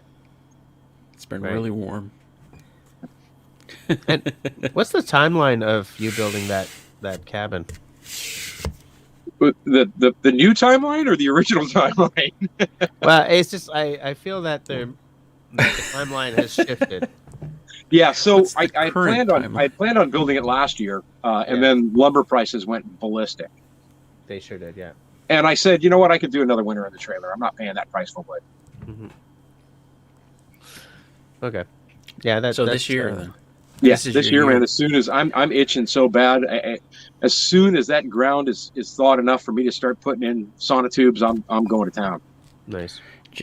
Sean, I can't stress this enough to take your time and treat it as a video project, not a cabin build. Exactly. Hi, Dennis. The longer you take, the more you film it, and I know what I know what it's like. I know what it's like to build a cabin and go, oh fuck the camera. Sorry, Jess.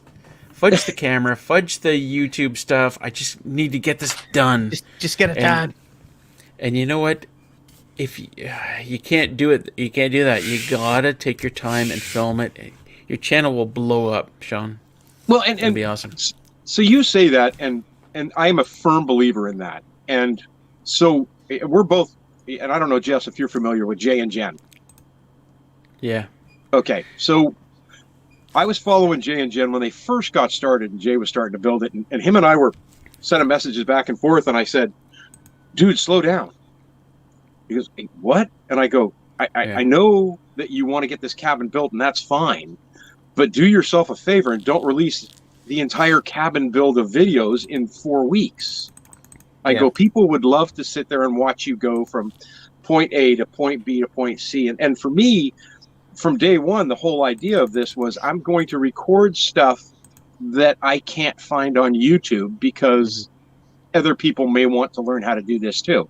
So it's going to be really in-depth when I do all the recording. I mean, give you an example. My biggest video to date is how to use a plate compactor. And I got like, I saw that. I got like 13,000 views on this stupid video on how to use a plate compactor when I put my driveway in. And I thought, why do I have so many views on that? Yeah, well, when I search YouTube for it, my video is the first one that pops up. And that's the wrong video for you to do really well, because it's not an example of the type of videos you do, right? No, exactly. And for me, I'm like, are you kidding me? Why is this video? I mean, I can be guaranteed every week to get 100 or more views on that video still in the middle of winter. Yeah. I have a similar problem in that one of my best performing videos is one where I go into how to change the blade on a chop saw.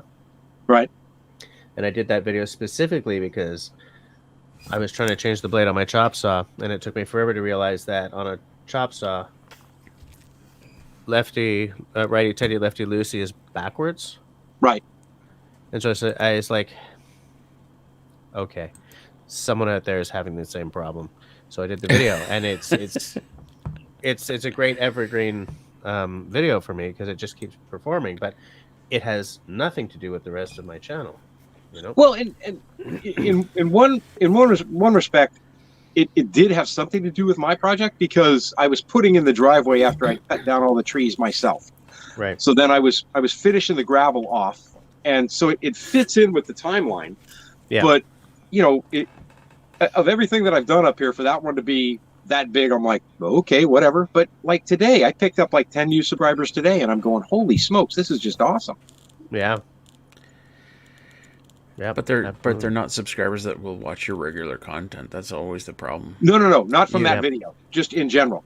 Yeah, these are from other videos. I to be honest with you, on that one video, I think my average watch time is like 3 minutes.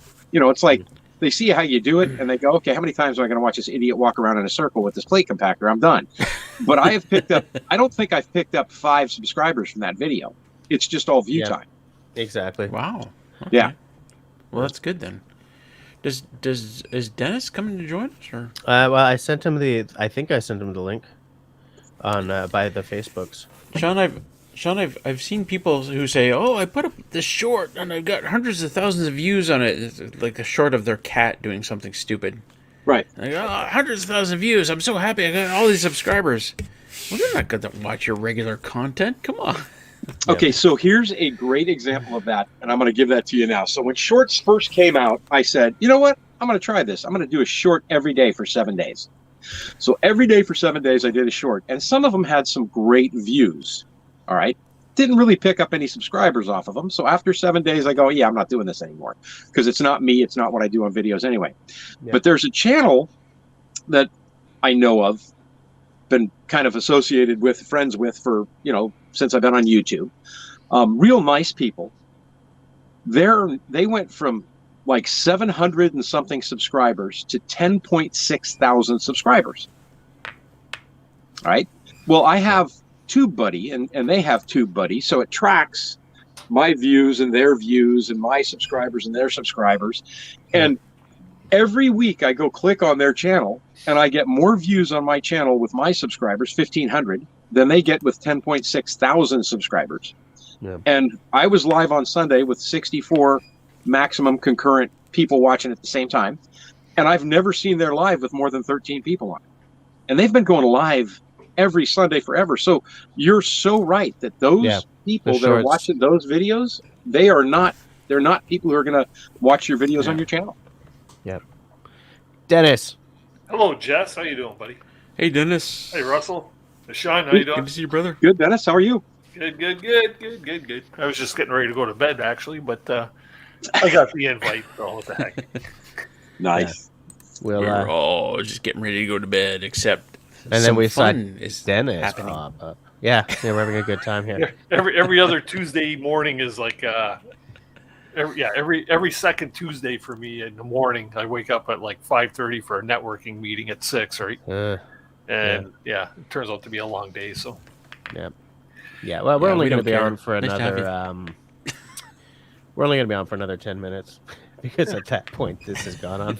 Like, if you're on much longer than that, you're gonna have to start doing special features, Jess. yeah.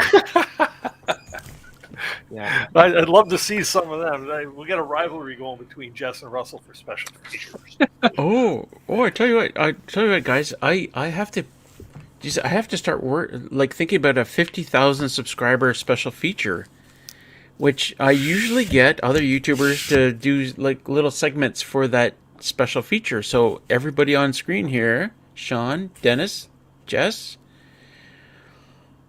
you can all be a part of that if you want. Okay. If you want. Definitely. Most definitely. When do you want it by? Friday. Okay. I'll do it tomorrow. It'll be something quick and easy, like do a video of yourself saying this. Yeah.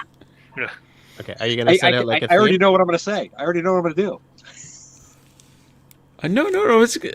Okay, sure. I'm going to wait for Russell to tell me what he wants first.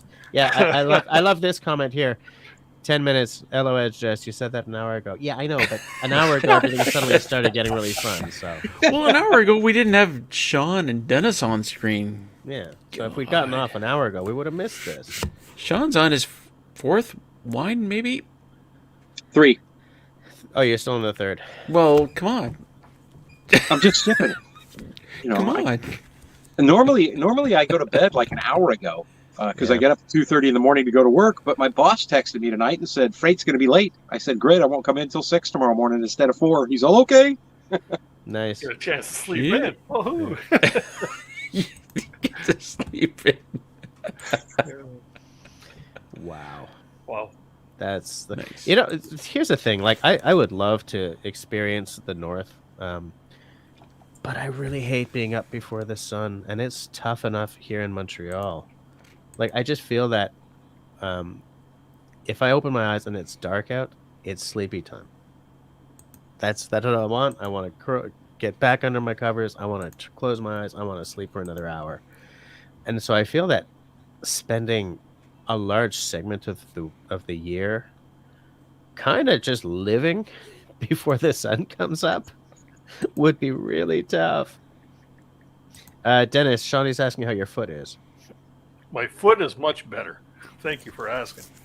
Yeah, that's right. I had the gout. Yeah. Did you have to do a lifestyle change to fix that up or what? No, they pumped me full of some drug and got rid of it. Because the gout used to be considered a nobleman's disease, Yes. right? Because they were the only ones who could afford all the deer meat and stuff it took to develop the gout. No, I just I haven't been drinking any beer of late. I've had like one beer since Christmas, which is killing me. That'll help. And I haven't really been eating too much red meat, except the other night, wife and I had steak and lobster because she bought lobster before Christmas. And it was sitting in the freezer, and I said, "Okay, we got to eat it." Right? Yeah, you got to get it out of the way. Yeah. Yeah. So now every time I get an itch on my toe or something, I think I'm getting it again. God, no. You can drink cherry juice, and it will go a long way to alleviating any issues with gout. Cherry Yeah, juice. I have heard that. Yeah, there's a place, a local farm around here that they sell concentrated cherry juice. It's a cherry farm local. Yeah. Gotta try that. I like this. I like what Brother Love's saying. By the way, hi. I'm with you, Jess. I'm a night owl, but I feel hopeless if I move before the sunshine. I'm not solar powered, but I don't thrive on early starts. We're both cut from the same cloth there, brother. We're both cut from the same cloth. I'm the same way. Yeah. Yeah. Here's a comment that says that I'll get used to it because he's been self-employed for 10 years, working 16-hour days. Right.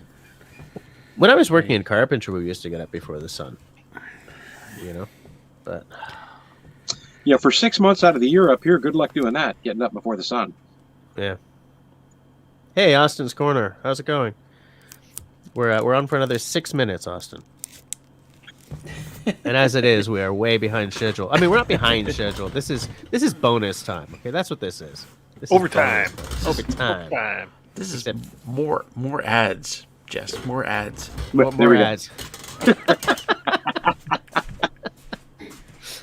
It's funny. Yeah, more ads. Yeah. Whether you're monetized or not these days. Yeah. What Yeah. did I miss tonight? Anything good? Nah. No. Nah. What are you Just, still oh, doing just on it? No. boring. It was, God, we weren't having any fun. There was, Did you have a topic tonight? no. Because I haven't been feeling well. I have topics I want to deal with, but I need life to calm down a little bit before I can start throwing work into it, you know? Yeah. I haven't been hustling the way you have lately, although it's definitely paying off for you. Show is paying off. I'll be interested to see how long it takes for you to get your taste buds back, Jess, for the whiskey. Yeah. Did you like my Next comment I sent you on when you said or you were talking about that? I left you the comment that said now's the time to drink all the whiskeys you don't like. There's a couple of them that I'm really not loving stuff. Yeah. Yeah. See, that's a problem solver right there. That's a problem solver. Yeah. Yeah. Yeah. Here's where I drink the that bottle of the proper 12. Yeah. Stuff's Wow. garbage. Russell, you finally get yourself all dug out of the cabin here or what? Oh yeah, yeah. No, I went to town today. The trail is fine, only due to all the work I did last week on kind of clearing it up. But the snow must be like hard now. It must be compacted and hard at this point. Oh yeah. Well, the funny thing is, I mean, it is and it isn't. Like you drive over it once, and the ATV chews up the trail, so it's still really soft snow. But Yeah. the big wife thing and I is watched you struggling to clear that trail. It's crazy. the big thing is the snow in the middle, right between the tires. Like as long as the ATV isn't bottoming out, then the wheels keep spinning. It keeps moving you forward. But now, Russell, because I'd asked on Discord if you can put like a plow on the front of that thing, and you said it would just keep bottoming out on the rocks and stuff. Does that mean Rocks and like stuff, you yeah. can't raise the plow a little bit? Because all you would need Oh, is to yeah. clear high enough so that the bottom of your machine doesn't. Just when you come here, you'll see it. Just what about And doing it's what not- Stacy does and just dragging something behind your ATV while you're driving, just to basically drag the trail out a bit. I'm Yeah, gonna he's point got to I'm gonna point to the guy who didn't watch the video. Yeah, he's got one of those. Okay, that'd be Yeah. me. I didn't watch the video. I'm not gonna lie. Yeah, Sean, I have 3 tires like put together like a triangle, and I dragged that behind me, and it just got stuck. I couldn't drag it anymore. But ideally, I mean that's the thing. But and like you can't put a winch on the back of those machines either, right? There's no hard point for a winch. well, you can Oh, you can can? have a back winch and a front winch if you really 'Cause- want to. They got trailer hitch mount winches that you can put on. Oh, do they? Yeah. Because I Yeah. was looking at a couple of the spots in your video where, like, if he had a winch on the back, he could. It's usually not a problem. Usually like 98% of the time you want a winch on the front. Yeah. Well, I mean, Back. in addition, not instead of the one on the front. I mean, you could always like pull the cable out and like draw it underneath the ATV if you wanted to bring Yeah. it back. Not ideal, but you could. Yeah, do I would be afraid of. it. Yeah. I've gone over the handlebars on my mountain bikes enough times that, like, I'm always wondering, is this, no matter what I'm in, is this Not quite driving down same. the highway? Is this car gonna? It's not quite the same. If you need to back up like a foot, then that'll work. Yeah. Right, but if you need to back all the way down a snow-covered Yeah. piste, whatever the hell piste is in English, trail, then no way. So many inventions, like that. Those tire plows, like you drag behind you, that's a thing, right? Yeah, it's a thing. That's What the do you mean? thing. Like, I mean, like that wasn't just you. Like, how do I fix this? I mean, there are other people who use those, right? I guess. I don't know. I've heard of that being done before. Yeah, I think that's what Stacy does. Yeah. Yeah. A lot of places will do that, or like they have stone driveways and stuff. They'll drag something like that on it to help smooth gravel as well, right? So Yeah. Yeah, absolutely. You know what else would work great for that, Russell? A plate compactor. You should watch my video. there's this video that you can watch. Oh. It's number one on the list. I'll tell you what, Sean. Next time I want to do that on 3 kilometers of trail, I will totally look at your video. I get the same thing in the comments. Hey, the shovel thing was working. Why didn't you shovel the whole trail? Yeah, okay, 3 kilometers of trail. Yeah, I guess I could just keep shoveling the. Keep doing it, and you'd be in town by the next morning. I'm totally not going to kill myself doing it because you'd have arms this big. Yeah. Russell, how long's the trail going into your cabin? it's 3 kilometers. 3 kilometers from the road. Eh? Wow. Yeah, it's serious. Yeah. That's why it can take you all day to get out of there if it's that kind of situation, I guess. Yeah. Yep. Amazing. It's funny because I was commenting. I think I dropped a comment below Russell's video. I was like, to me, you look out on that kind of big billowy snow, and it just seems like fantasy land to me. Like, what do you mean I can't get out or be seen by anyone? That sounds amazing. And like, what do you mean I can't get to the LCBO? LCBO. Get me a snowplow now. His biggest inspiration was getting into the subway. Yeah. Yeah.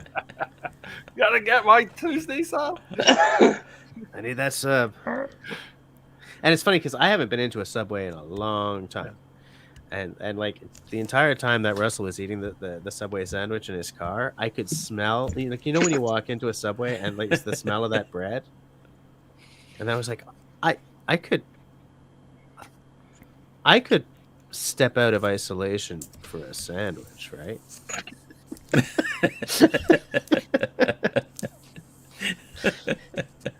I did not. Oh, I love Subway. Sharon had Subway tonight, in fact. Well, now, last night. What did you have, Sharon? Sandwich. I just got a BMT there last week. Did you? Yeah, I love the BMT. Golly, really? BMT. Bacon what and tomato? No, it's the No, it's their Italian sandwich. it's kind of like shit. What is the Salami, word I'm looking for? pepperoni, ham, and then whatever else you want on there. It's a little more spicy than the just regular sandwich meat sub. Okay. I had lamb Subway. And If I had to put it nowhere. it's awful. Yeah, lamb. That's weird. Grace prefers for lamb's sakes. Yeah. Sorry, Sharon. So Sharon, the assorted. It's like an assorted sub. It's just a little more spicy. And in Ontario, or I guess outside Quebec, the longer one, is that called a foot long? Yeah. Okay. $5 foot long. Yeah. Yeah, Like- they're $6 in Alaska. American. Yeah. Well, no, it's $5 foot long everywhere but Alaska and Hawaii. Right. Of course. They're like, no, you guys are paying extra because we got to ship it there. Yeah. Yeah, because I just remember hearing foot long, I think on a radio ad or Well, something. Sean, that's an excellent point because the Subways, the way the franchise works is you can't buy your produce from anywhere else but the Subway Right. head office kind of thing, right? So Right. your lettuce, your tomatoes, everything's got to come from the Subway head office. Well, head office or their distribution, whatever it is. So in Alaska, that's going to be crazy, right? Yeah. It's like all that. Even if you buy it locally, which would probably be cheaper, you can't. It's all going to be shipped up there. Yeah. Right, and it all goes. Yeah, it all goes across the water. It all comes up in boat. So Yeah. Crazy. So anyway, let me change the subject here. Jess Yep. is hopefully coming to here sometime to do a camping thing. Dennis, hopefully coming at the same time to hang out That'd with be cool. Jess and doing the Yeah. thing. The video shooting thing. Yeah, man. I'd like to, but let me know when you can go, Jess. It'll probably be fall, like an October-ish kind of thing. Maybe. I mean, depending on so many things. But See, Russell, he's gonna make me wait. Well, Dennis, you're a great guy. You can come anytime you want, Dennis. You don't have to wait for Jess. I'd have to come up so I could be part of the Books Fest. yeah. Oh, shit, you want you want to be my sidekick for a Books Fest? That'd be There awesome. you go. Wouldn't that be a treat for everybody? Yeah. Oh, shit, that'd be fun. Yeah, just let me know when you want to come, Dennis. Yeah. No Yeah. joking. That'd be awesome. Oh, that'd be I'll have my people call your people. How's that? Oh, Oh. God. I You don't know, have people. Jeez, he has Les Stroud on for one episode, Oh, and suddenly. It's Oh, wait, like, I do have people. Talk to Jess. There you go. I'll set it up. I'll Jeff's try our to set it up. special agent. Yeah. Yeah. That'd be fun. That'd be great. Ah, Dennis, I just got the pic of your tent. So you got the tent that I'm hoping to get, right? You got the Esker Classic 2, the 10x10. Yeah. So before I spend money on it, what are your initial thoughts? It's a cool tent, man. It's not overly difficult to set up. Lots of room. We had 3 people sleeping in that. In a 10x10? Yeah. No crowding? Well, you're tripping over the guy that's sleeping by the door. Right. But 2 people comfortably, very comfortably. Right. No problem. I like this. With the stove.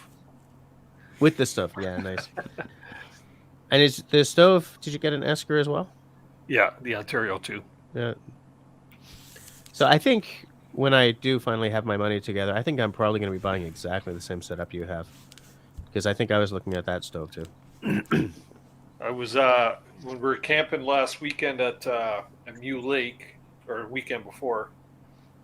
We had a couple guys that had the Ontario, like just the classic and the Ontario stove, and they come over and they wish they had. The guy told me he wish he had the 2. Yeah. Because he, with the pipe going straight out, he had even with the spark arrestor on, he had like creosote on the side. Yeah. It was like pretty messy. So Yeah. Yeah. I'm not sure if I put this up, but I think I did. This comment here. Love to see us clowns all together. We should all show up for Books Fest one day. One day. Set up mics everywhere. The 3 of us can be like backup singers. Oh, yes, we'll do it. We have enough camera. Oh, shit. we start jamming, or like The 3 of us are beatboxing or behind. something. Yeah, do Little disco. Yeah. Yeah. I don't know. Okay, not my best idea ever, but still, it was good for a few laughs. Oh, excuse me. Oh no, I'm yawning. That's never a good sign. It means sleep is That's your coming on. first. That's your first tonight. I think it's my second. I yawned earlier. 18th. Why you gotta be like that? Why you gotta be like that? Why you gotta be hating? Why you gotta be like that? Pour another glass of wine there, Sean. Don't make me walk over and get the box. I. A box of Cuvée du Dippener. That's my favorite Mallory live stream was when she got the box of wine out of the closet. What'd she have in the closet? Oh, the wine? Yeah, box of wine. box of wine. She's like, we're doing shots. She's like, okay. Yeah.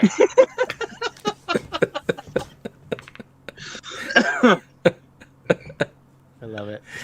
Oh, it was a good night. Oh, that was a good night. absolutely was. All right, right now it's 12:09, so let's go to 12:15 and then really actually shut her down. So basically, just about 10 more minutes then, right? No, Will. I have to work in the morning. Dennis has to work in the morning. Sean, you do have to work in the morning. Yeah, but Jess, you don't have to go anywhere though. You just gotta sit there and work, right? You don't even have to go to bed. You can just kind of lie back and sleep, and then wake up and you're at work, right? Yeah, but Russell and the Pips. yeah, Still working from home, Jess? yeah. Until the end of January, at least. They may extend it. Who the hell knows? I love it. Everyone's like, "Oh yeah, so just another 10 minutes." No, we're doing another 5, 4, 5 more minutes. Just I tell you what, you have a good time at these live streams. If you're having a good time, don't end it. Just have a good time. You look forward to these all week, don't you? Yeah, I sure do. And it's not like you're stepping on anybody's toes because nobody else is going live right after you, right? Yeah, and there's true. 24 people watching. All right, well, in that case, I have to see a man about a hearse. You guys just be interesting for a few minutes. All right? Right back. We'll try. Okay, he's gone. Let's talk about it. Hey.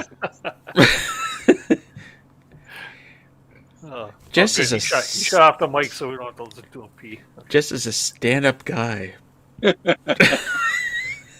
Why are you shaking your head no, Russell, while you say that? Oh, God. Oh, man. I was shaking my head no. What are you talking about? Oh, gosh.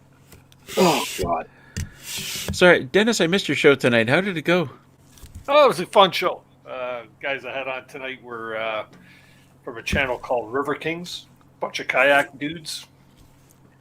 And, yeah, it was a lot of fun. I learned a lot about kayaking. I used to kayak years ago, but never whitewater. So, yeah, it was interesting. Interesting. I have this theory that I would be more into, like, kayaking or canoeing, adventures if I didn't have this property. Mm-hmm. I kind of live in the environment that you're hoping to see, when you're on a canoe trip or a kayak trip or whatever. And Sure. I think that people think that, oh well, you're not into adventures, you're not into canoeing adventures, you're not into the. I'm like, yeah, I would be, but I already live out here. I didn't, Yeah. A little different if it's a destination, right? Type of thing. Yeah.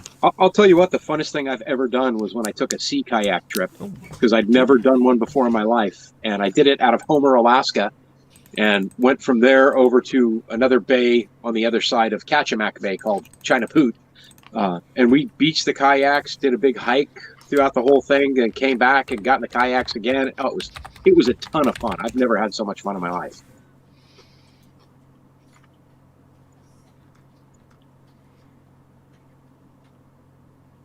I might actually be tasting this. What are you eating? Carrots.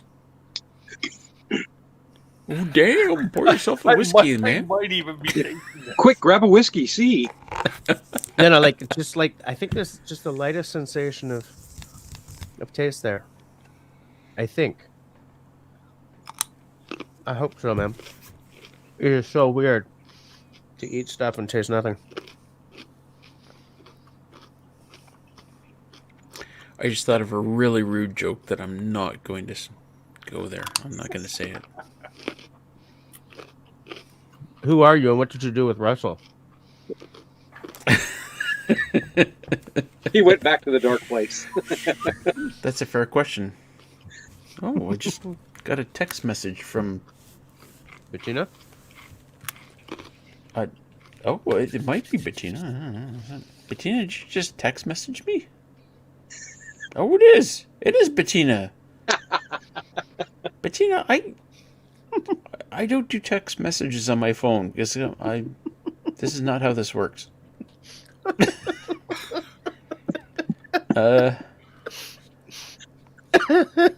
I'm so glad I was here for this awkward little moment.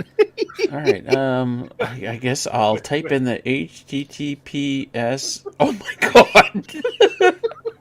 I tried to type in HTTPS. I got capital H, small r, small t, 0A. This is why I don't do text messages.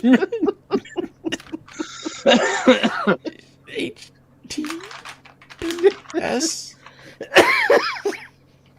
colon // Oh, Bettina, this is the worst thing I've ever had to do.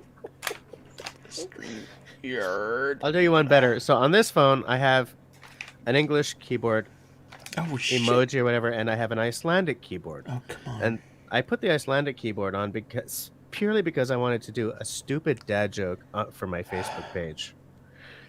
And for some reason, I never took the Icelandic keyboard off again.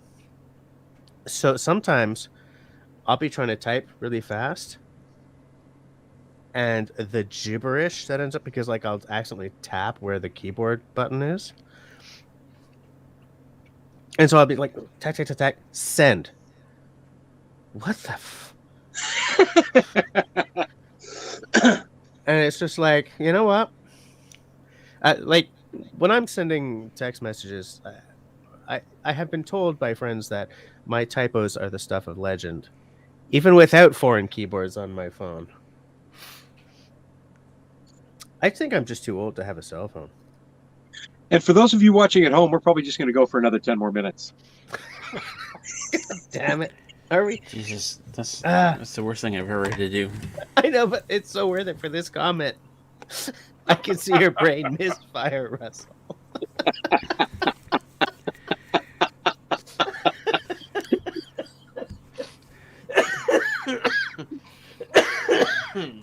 But that happens so many times a day.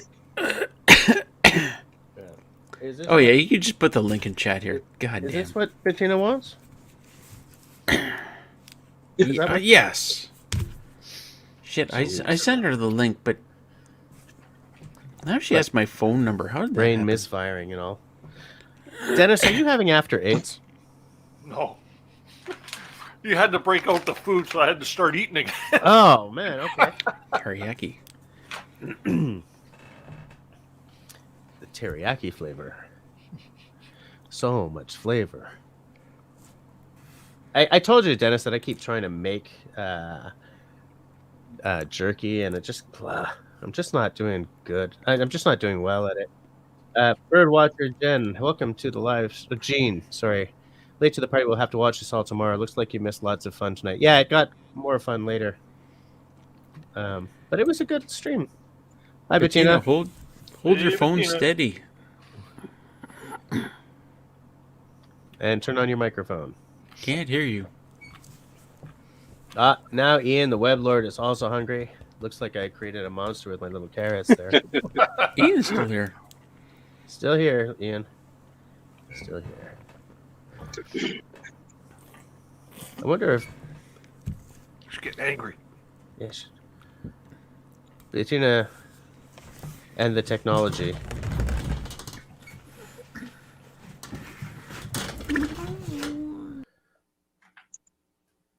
Okay, so Russell has turned off his mic. Cliff I'm going to says... jump off, guys. I'm going to get myself a couple of things done before I have to go to bed tonight. All right, see you later, Sean. Come on, Sean. 10 more minutes. 10 more. Just 10 more minutes, Sean. Just 10 more minutes. That was 10 more minutes ago. Can you hear me now? Ah, Got yes. you now. There she is. No. So I Yes, took Bettina. the thingies off now. Look, it's magic. I took it. I unplugged it. Oh, that's I weird. gotta get. Yeah, I don't know what's going on. So, but you can hear me now, Got you now. guys. Sean, good to see you, man. Yeah, Good to see you. Sean. So I'll play this way then. Oh, You're Sean, fine. do I smell? No, but he does have to be up early in the At morning. 4, I know, or at 2 or something crazy Yeah. like that. Yeah. Yeah. Oh, hi, baby. I just thought I'd come and say hi since Bettina, you're do still. you have a carpeted ceiling?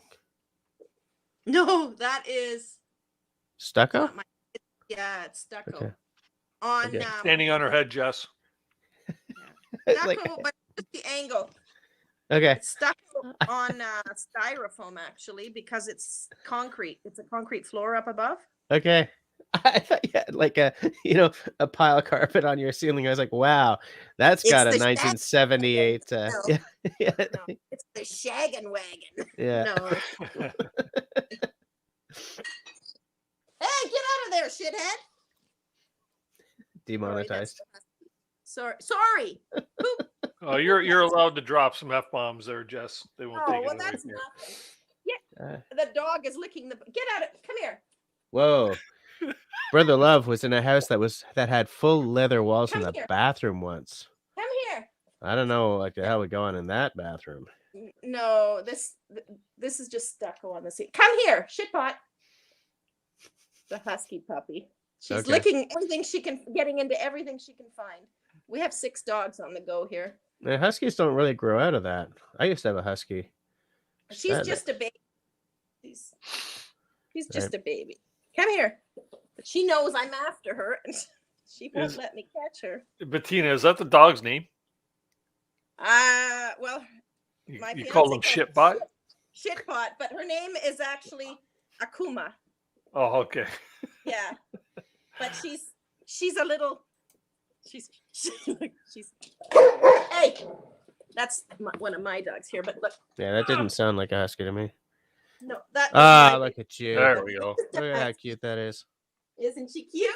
Yeah. So he has 3 huskies, and I have a Dutch Shepherd, cattle dog, and a mutt, like a wild rescue dog. Okay. Look at her. Oh, she sees herself. How Yeah. cute is that? Akuma, what are you doing? What you doing? But they're my babies now. I stole them. Oh, you stole them. I Okay. stole them. They're all mine. They're all mine. That's a lot of babies. 6 of them. So I'm Jeez. just gonna lock her up though because she's a troublemaker. Get in there. Ah. Yes, troublemaker. Sorry about that. That's right. So I can't see the chat though when I'm on here. That's the I have to go on my phone maybe. You should be able to see the chat. Wait, are you on an iPad? Yeah, I'm on an iPad. Around that, I will have problems. So I'll go on the phone and I'll just turn the volume off and then I Okay. can see the chat. Okay. All right, but for sure, for absolute sure, we're shutting her down at 12:30. Okay, because I really need to work in the morning. I gotta shut her down right now, boys and girls. All right, have a good night, Dennis. Yeah, thanks for See you having me later. up, Jess, Nice. Bettina, Russell. See All right, ya. bye Yeah, everybody in the chat, have a great night. Yeah. Now I can see chat. So I got to go Right. on my phone and do that. All right. But as Russell said, if you've got an audience, you got to stay. I know, but I also got to work in the morning. I know. I'm just kidding. And I have a feeling that the elder daughter did not make her lunch for tomorrow, so I may be. I'm actually drinking. You guys are drinking, and I'm here not able to enjoy any liquids. Dog girl. Who did that to me? Yes, I'm dog girl. And crazy cat lady. Wait, you're a dog girl and a crazy cat lady? I have 6 cats. 6 cats and 6 dogs. Well, I have 3 dogs and 6 cats and 2 horses, and then my fiance has 3 dogs. So now it's 6 dogs, 6 cats, 2 horses. So your grocery bill, just in terms of animal food, must be Yeah. nuts. Mm-hmm. I gotta get a better setup here. Damn it. All it takes is money, Bettina. I know. Just All- some money. And I Just- can't. just Yeah. money.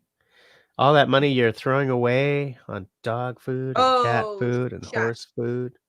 Don't. Jeez, it just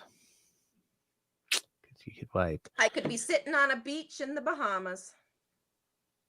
Yes, you could. I don't know if it's a great idea to be traveling right now, but I mean, you could be. I'm not that Uh, person. You could have like a nice tripod for your phone, and you could have a.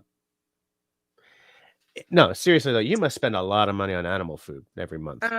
Yeah. And cat litter. Think about it. Cat Yeah. litter. Yeah, I spend a lot of time picking up crap too. Yeah, I can well Litter- imagine. Yeah, Yes. definitely. So yeah, I'll just have to ask the fiance for the tripod and the And I just the- have to. Can I have it, please? Do we get to see him? Is he there? No, you're not going to get to see him. He's here, but Right. Well, call him on. Call him over. he's not going to want to come on camera. And are you at We his don't place care. or your place? We don't care if he wants to come on camera or not. Call him over. No, he's I don't know where he is right. I think he's outside just starting his car to make work. Okay. I don't know I where lost he him. is. I've looked all over the place. I don't know where he is. I Yeah. lost Woo. him. I lost him because I think I sent him out to start his car. It hadn't been started all day. We were Okay. running around all day, and it's going to be like minus 30. Right. Brother Love says he recently started feeding his dogs a raw food diet. Crazy money, but they're so much better for it. Yeah, I don't do raw. It is a lot of money to do that. Good night. Good night, Raven. Night. Good, Jim. Pea soup. Oh, so Russell, we were in Havelock last night. The drive home was not nice, but that's not far from you, eh? Yeah, it's not. It's about 40 minutes from here. Yeah. In fact, when City Girl is on her way here, she texts me when she's in Havelock, because then I know when to head out to grab her. Yeah, I was thinking about you because we stopped at Foodland just to pick up a few things, and we were looking at trucks. But You were thinking about me? I was thinking I know that Russell's not far from here, and I was thinking City Girl probably drives this route.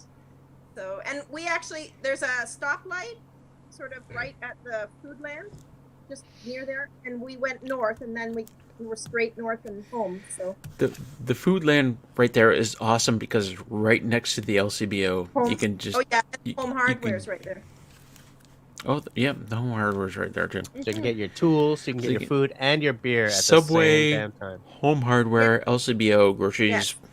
Actually, it was the Subway that first made me think of you. I saw the Subway, and then I went, oh, I've never been to Havelock. I went, oh, Havelock, I bet you that's not far from Russell. And then that's. But It's okay, so I'm gonna say something controversial though. The people at that Subway, like a lot of Subways, you gotta watch them with their gloves, with their plastic gloves, because sometimes they will handle money and they'll go right back to handling the next sub, and you gotta watch them. That grosses me right out. And me too. Now, of course, Tweed is the only place, and Tracy at Tweed, the manager at Tweed, she is fantastic trainer. She teaches everybody how to do everything properly. That's how I know when I go to another Subway, and I think that's not how Tracy would do it. I mean, you But- might as well use your bare hands then if you're going to touch the But same. Bettina, I'll tell you what. I'll tell you the secret. Here's what you do: is you say when they go to make your sub, you say, "Can you change your plastic things, please? Because you were handling this, and I'm intolerant to that." Yeah. I'm allergic to olives. Don't say allergic. Right, Don't intolerant. say allergic. Just intolerant. You don't want them, because if you say allergic, then they start freaking out. Like you need to go to the hospital, kind of. But if you're intolerant, then I will projectile vomit on you if you mix. If you don't change your gloves. Yes. yeah, you can go that way. No, I'm kidding. Absolutely. I think Havelock is like a really Stephen King name for a small town. Like And That's it's it. very Stephen Excellent. King-ish. Yeah. It's you drive. It's a mining town, and I've never been there. It's the first time, and it was dark. But you drive in on the main drag, and there's train tracks on one side. It's all flat, and then it goes up a hill, and all the houses are that way.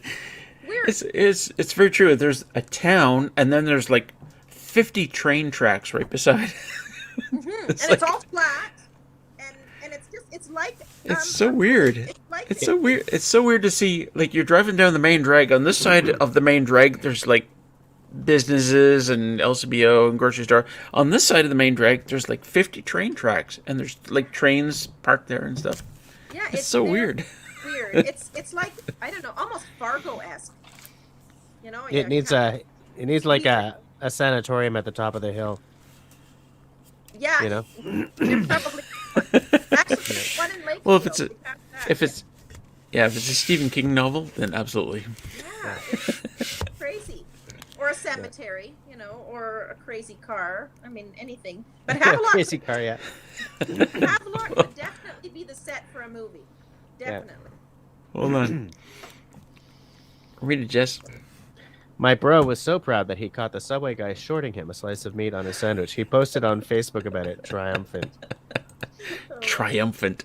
I'm one slice short of bologna. Here, Bettina, you're dropping the phone. here's the thing. If you're unsatisfied with something like your sub at Subway, send an email to their feedback thing, because you'll get a free sub out of that. You will. It's like, And you have to be careful that you don't say the wrong thing and end up with worse than just contaminated gloves making your food. Yeah. You know, Yeah. be careful what you say and how you say it sometimes. Right. Yes, it's a Stella. Yes, Stella. Good night, Grace. Yep. Everyone say good night to Grace. good night, Grace. Grace. And the dogs are barking. Apparently the dogs are not happy about the Stella. Sorry. It's all right. Shut up. Sorry. Shut up, dogs. Was that your boyfriend yelling at them? No, that was me yelling. Not that's my rescue dog. She's rather a demon. Sheba, go to the bedroom. Crazy. Damn them Barks dogs. when he comes in to his house. Right. So are you at your fiance's house now? I am. Yeah. I am. Good night, Grace. Excuse me. Yeah, I am. Fair enough. Have fun. Stony Lake, Stony Lake. I don't even know where that is. I do not know where anything is in Ontario. North Kawartha. I sort of So have a Peterborough? fuzzy idea of where that is. Peterborough, yeah. Havelock. We were just talking about Havelock. North of The Havelock. the central, the seminal town of Havelock. Seminole. Yes, Do not use that word, Jess. Seminole. Seminole. Don't you It's dare very use that word. Why is it like moist? It's Yeah, got a you just vaguely don't know how to disgusting- use it properly. Don't speak moistly. Yeah. No, towns are not This- seminal. The Songs are Seminole town. Come on. It's because it's got a seminary. No, it's got a minonary. Minonary. It's a minonary. Havelock. I feel like if I look up Havelock on Google, I'm going to start getting adverts for scary Actually, stories. it's where the Havelock No, Jamboree is. The country jamboree. So look up Havelock and then look an hour north. That's where she is. No, not an hour. 25. Except it was shit drive last. Sorry, Jess. Ah, jeez. Hey, Jeez Louise. Jess, you want to really demonetize? I show you something nice. At 22. Okay, we're at midnight 45, on. so... Sharon says he doesn't watch ours either. I he have doesn't watched yours, watch. Sharon. Why? Sharon, I have watched your videos because I'm actually interested in your house build. I don't always comment. Yeah. You know? And shit. I haven't been commenting a lot on much lately because I don't know. I've been busy traveling between two houses. Yeah. All right, so to those of you who are still here for some bizarre reason at 3 hours and 45 minutes into this thing, thank you for hanging out to the bitter end. We're going to shut her down here. I hope to see you all next week. Between now Be and safe. next week. Be kind. Be safe. Be kind. No, be Do safe. your taxes. Be sane. Do your Why'd you taxes. say the taxes? Now I'm all like stressed. Pea soup, guys. Be safe, be healthy, and be kind to one another. Good night, everyone. Good night. We love you. Peace soup. Boop, boop, boop, boop. Pea soup, guys.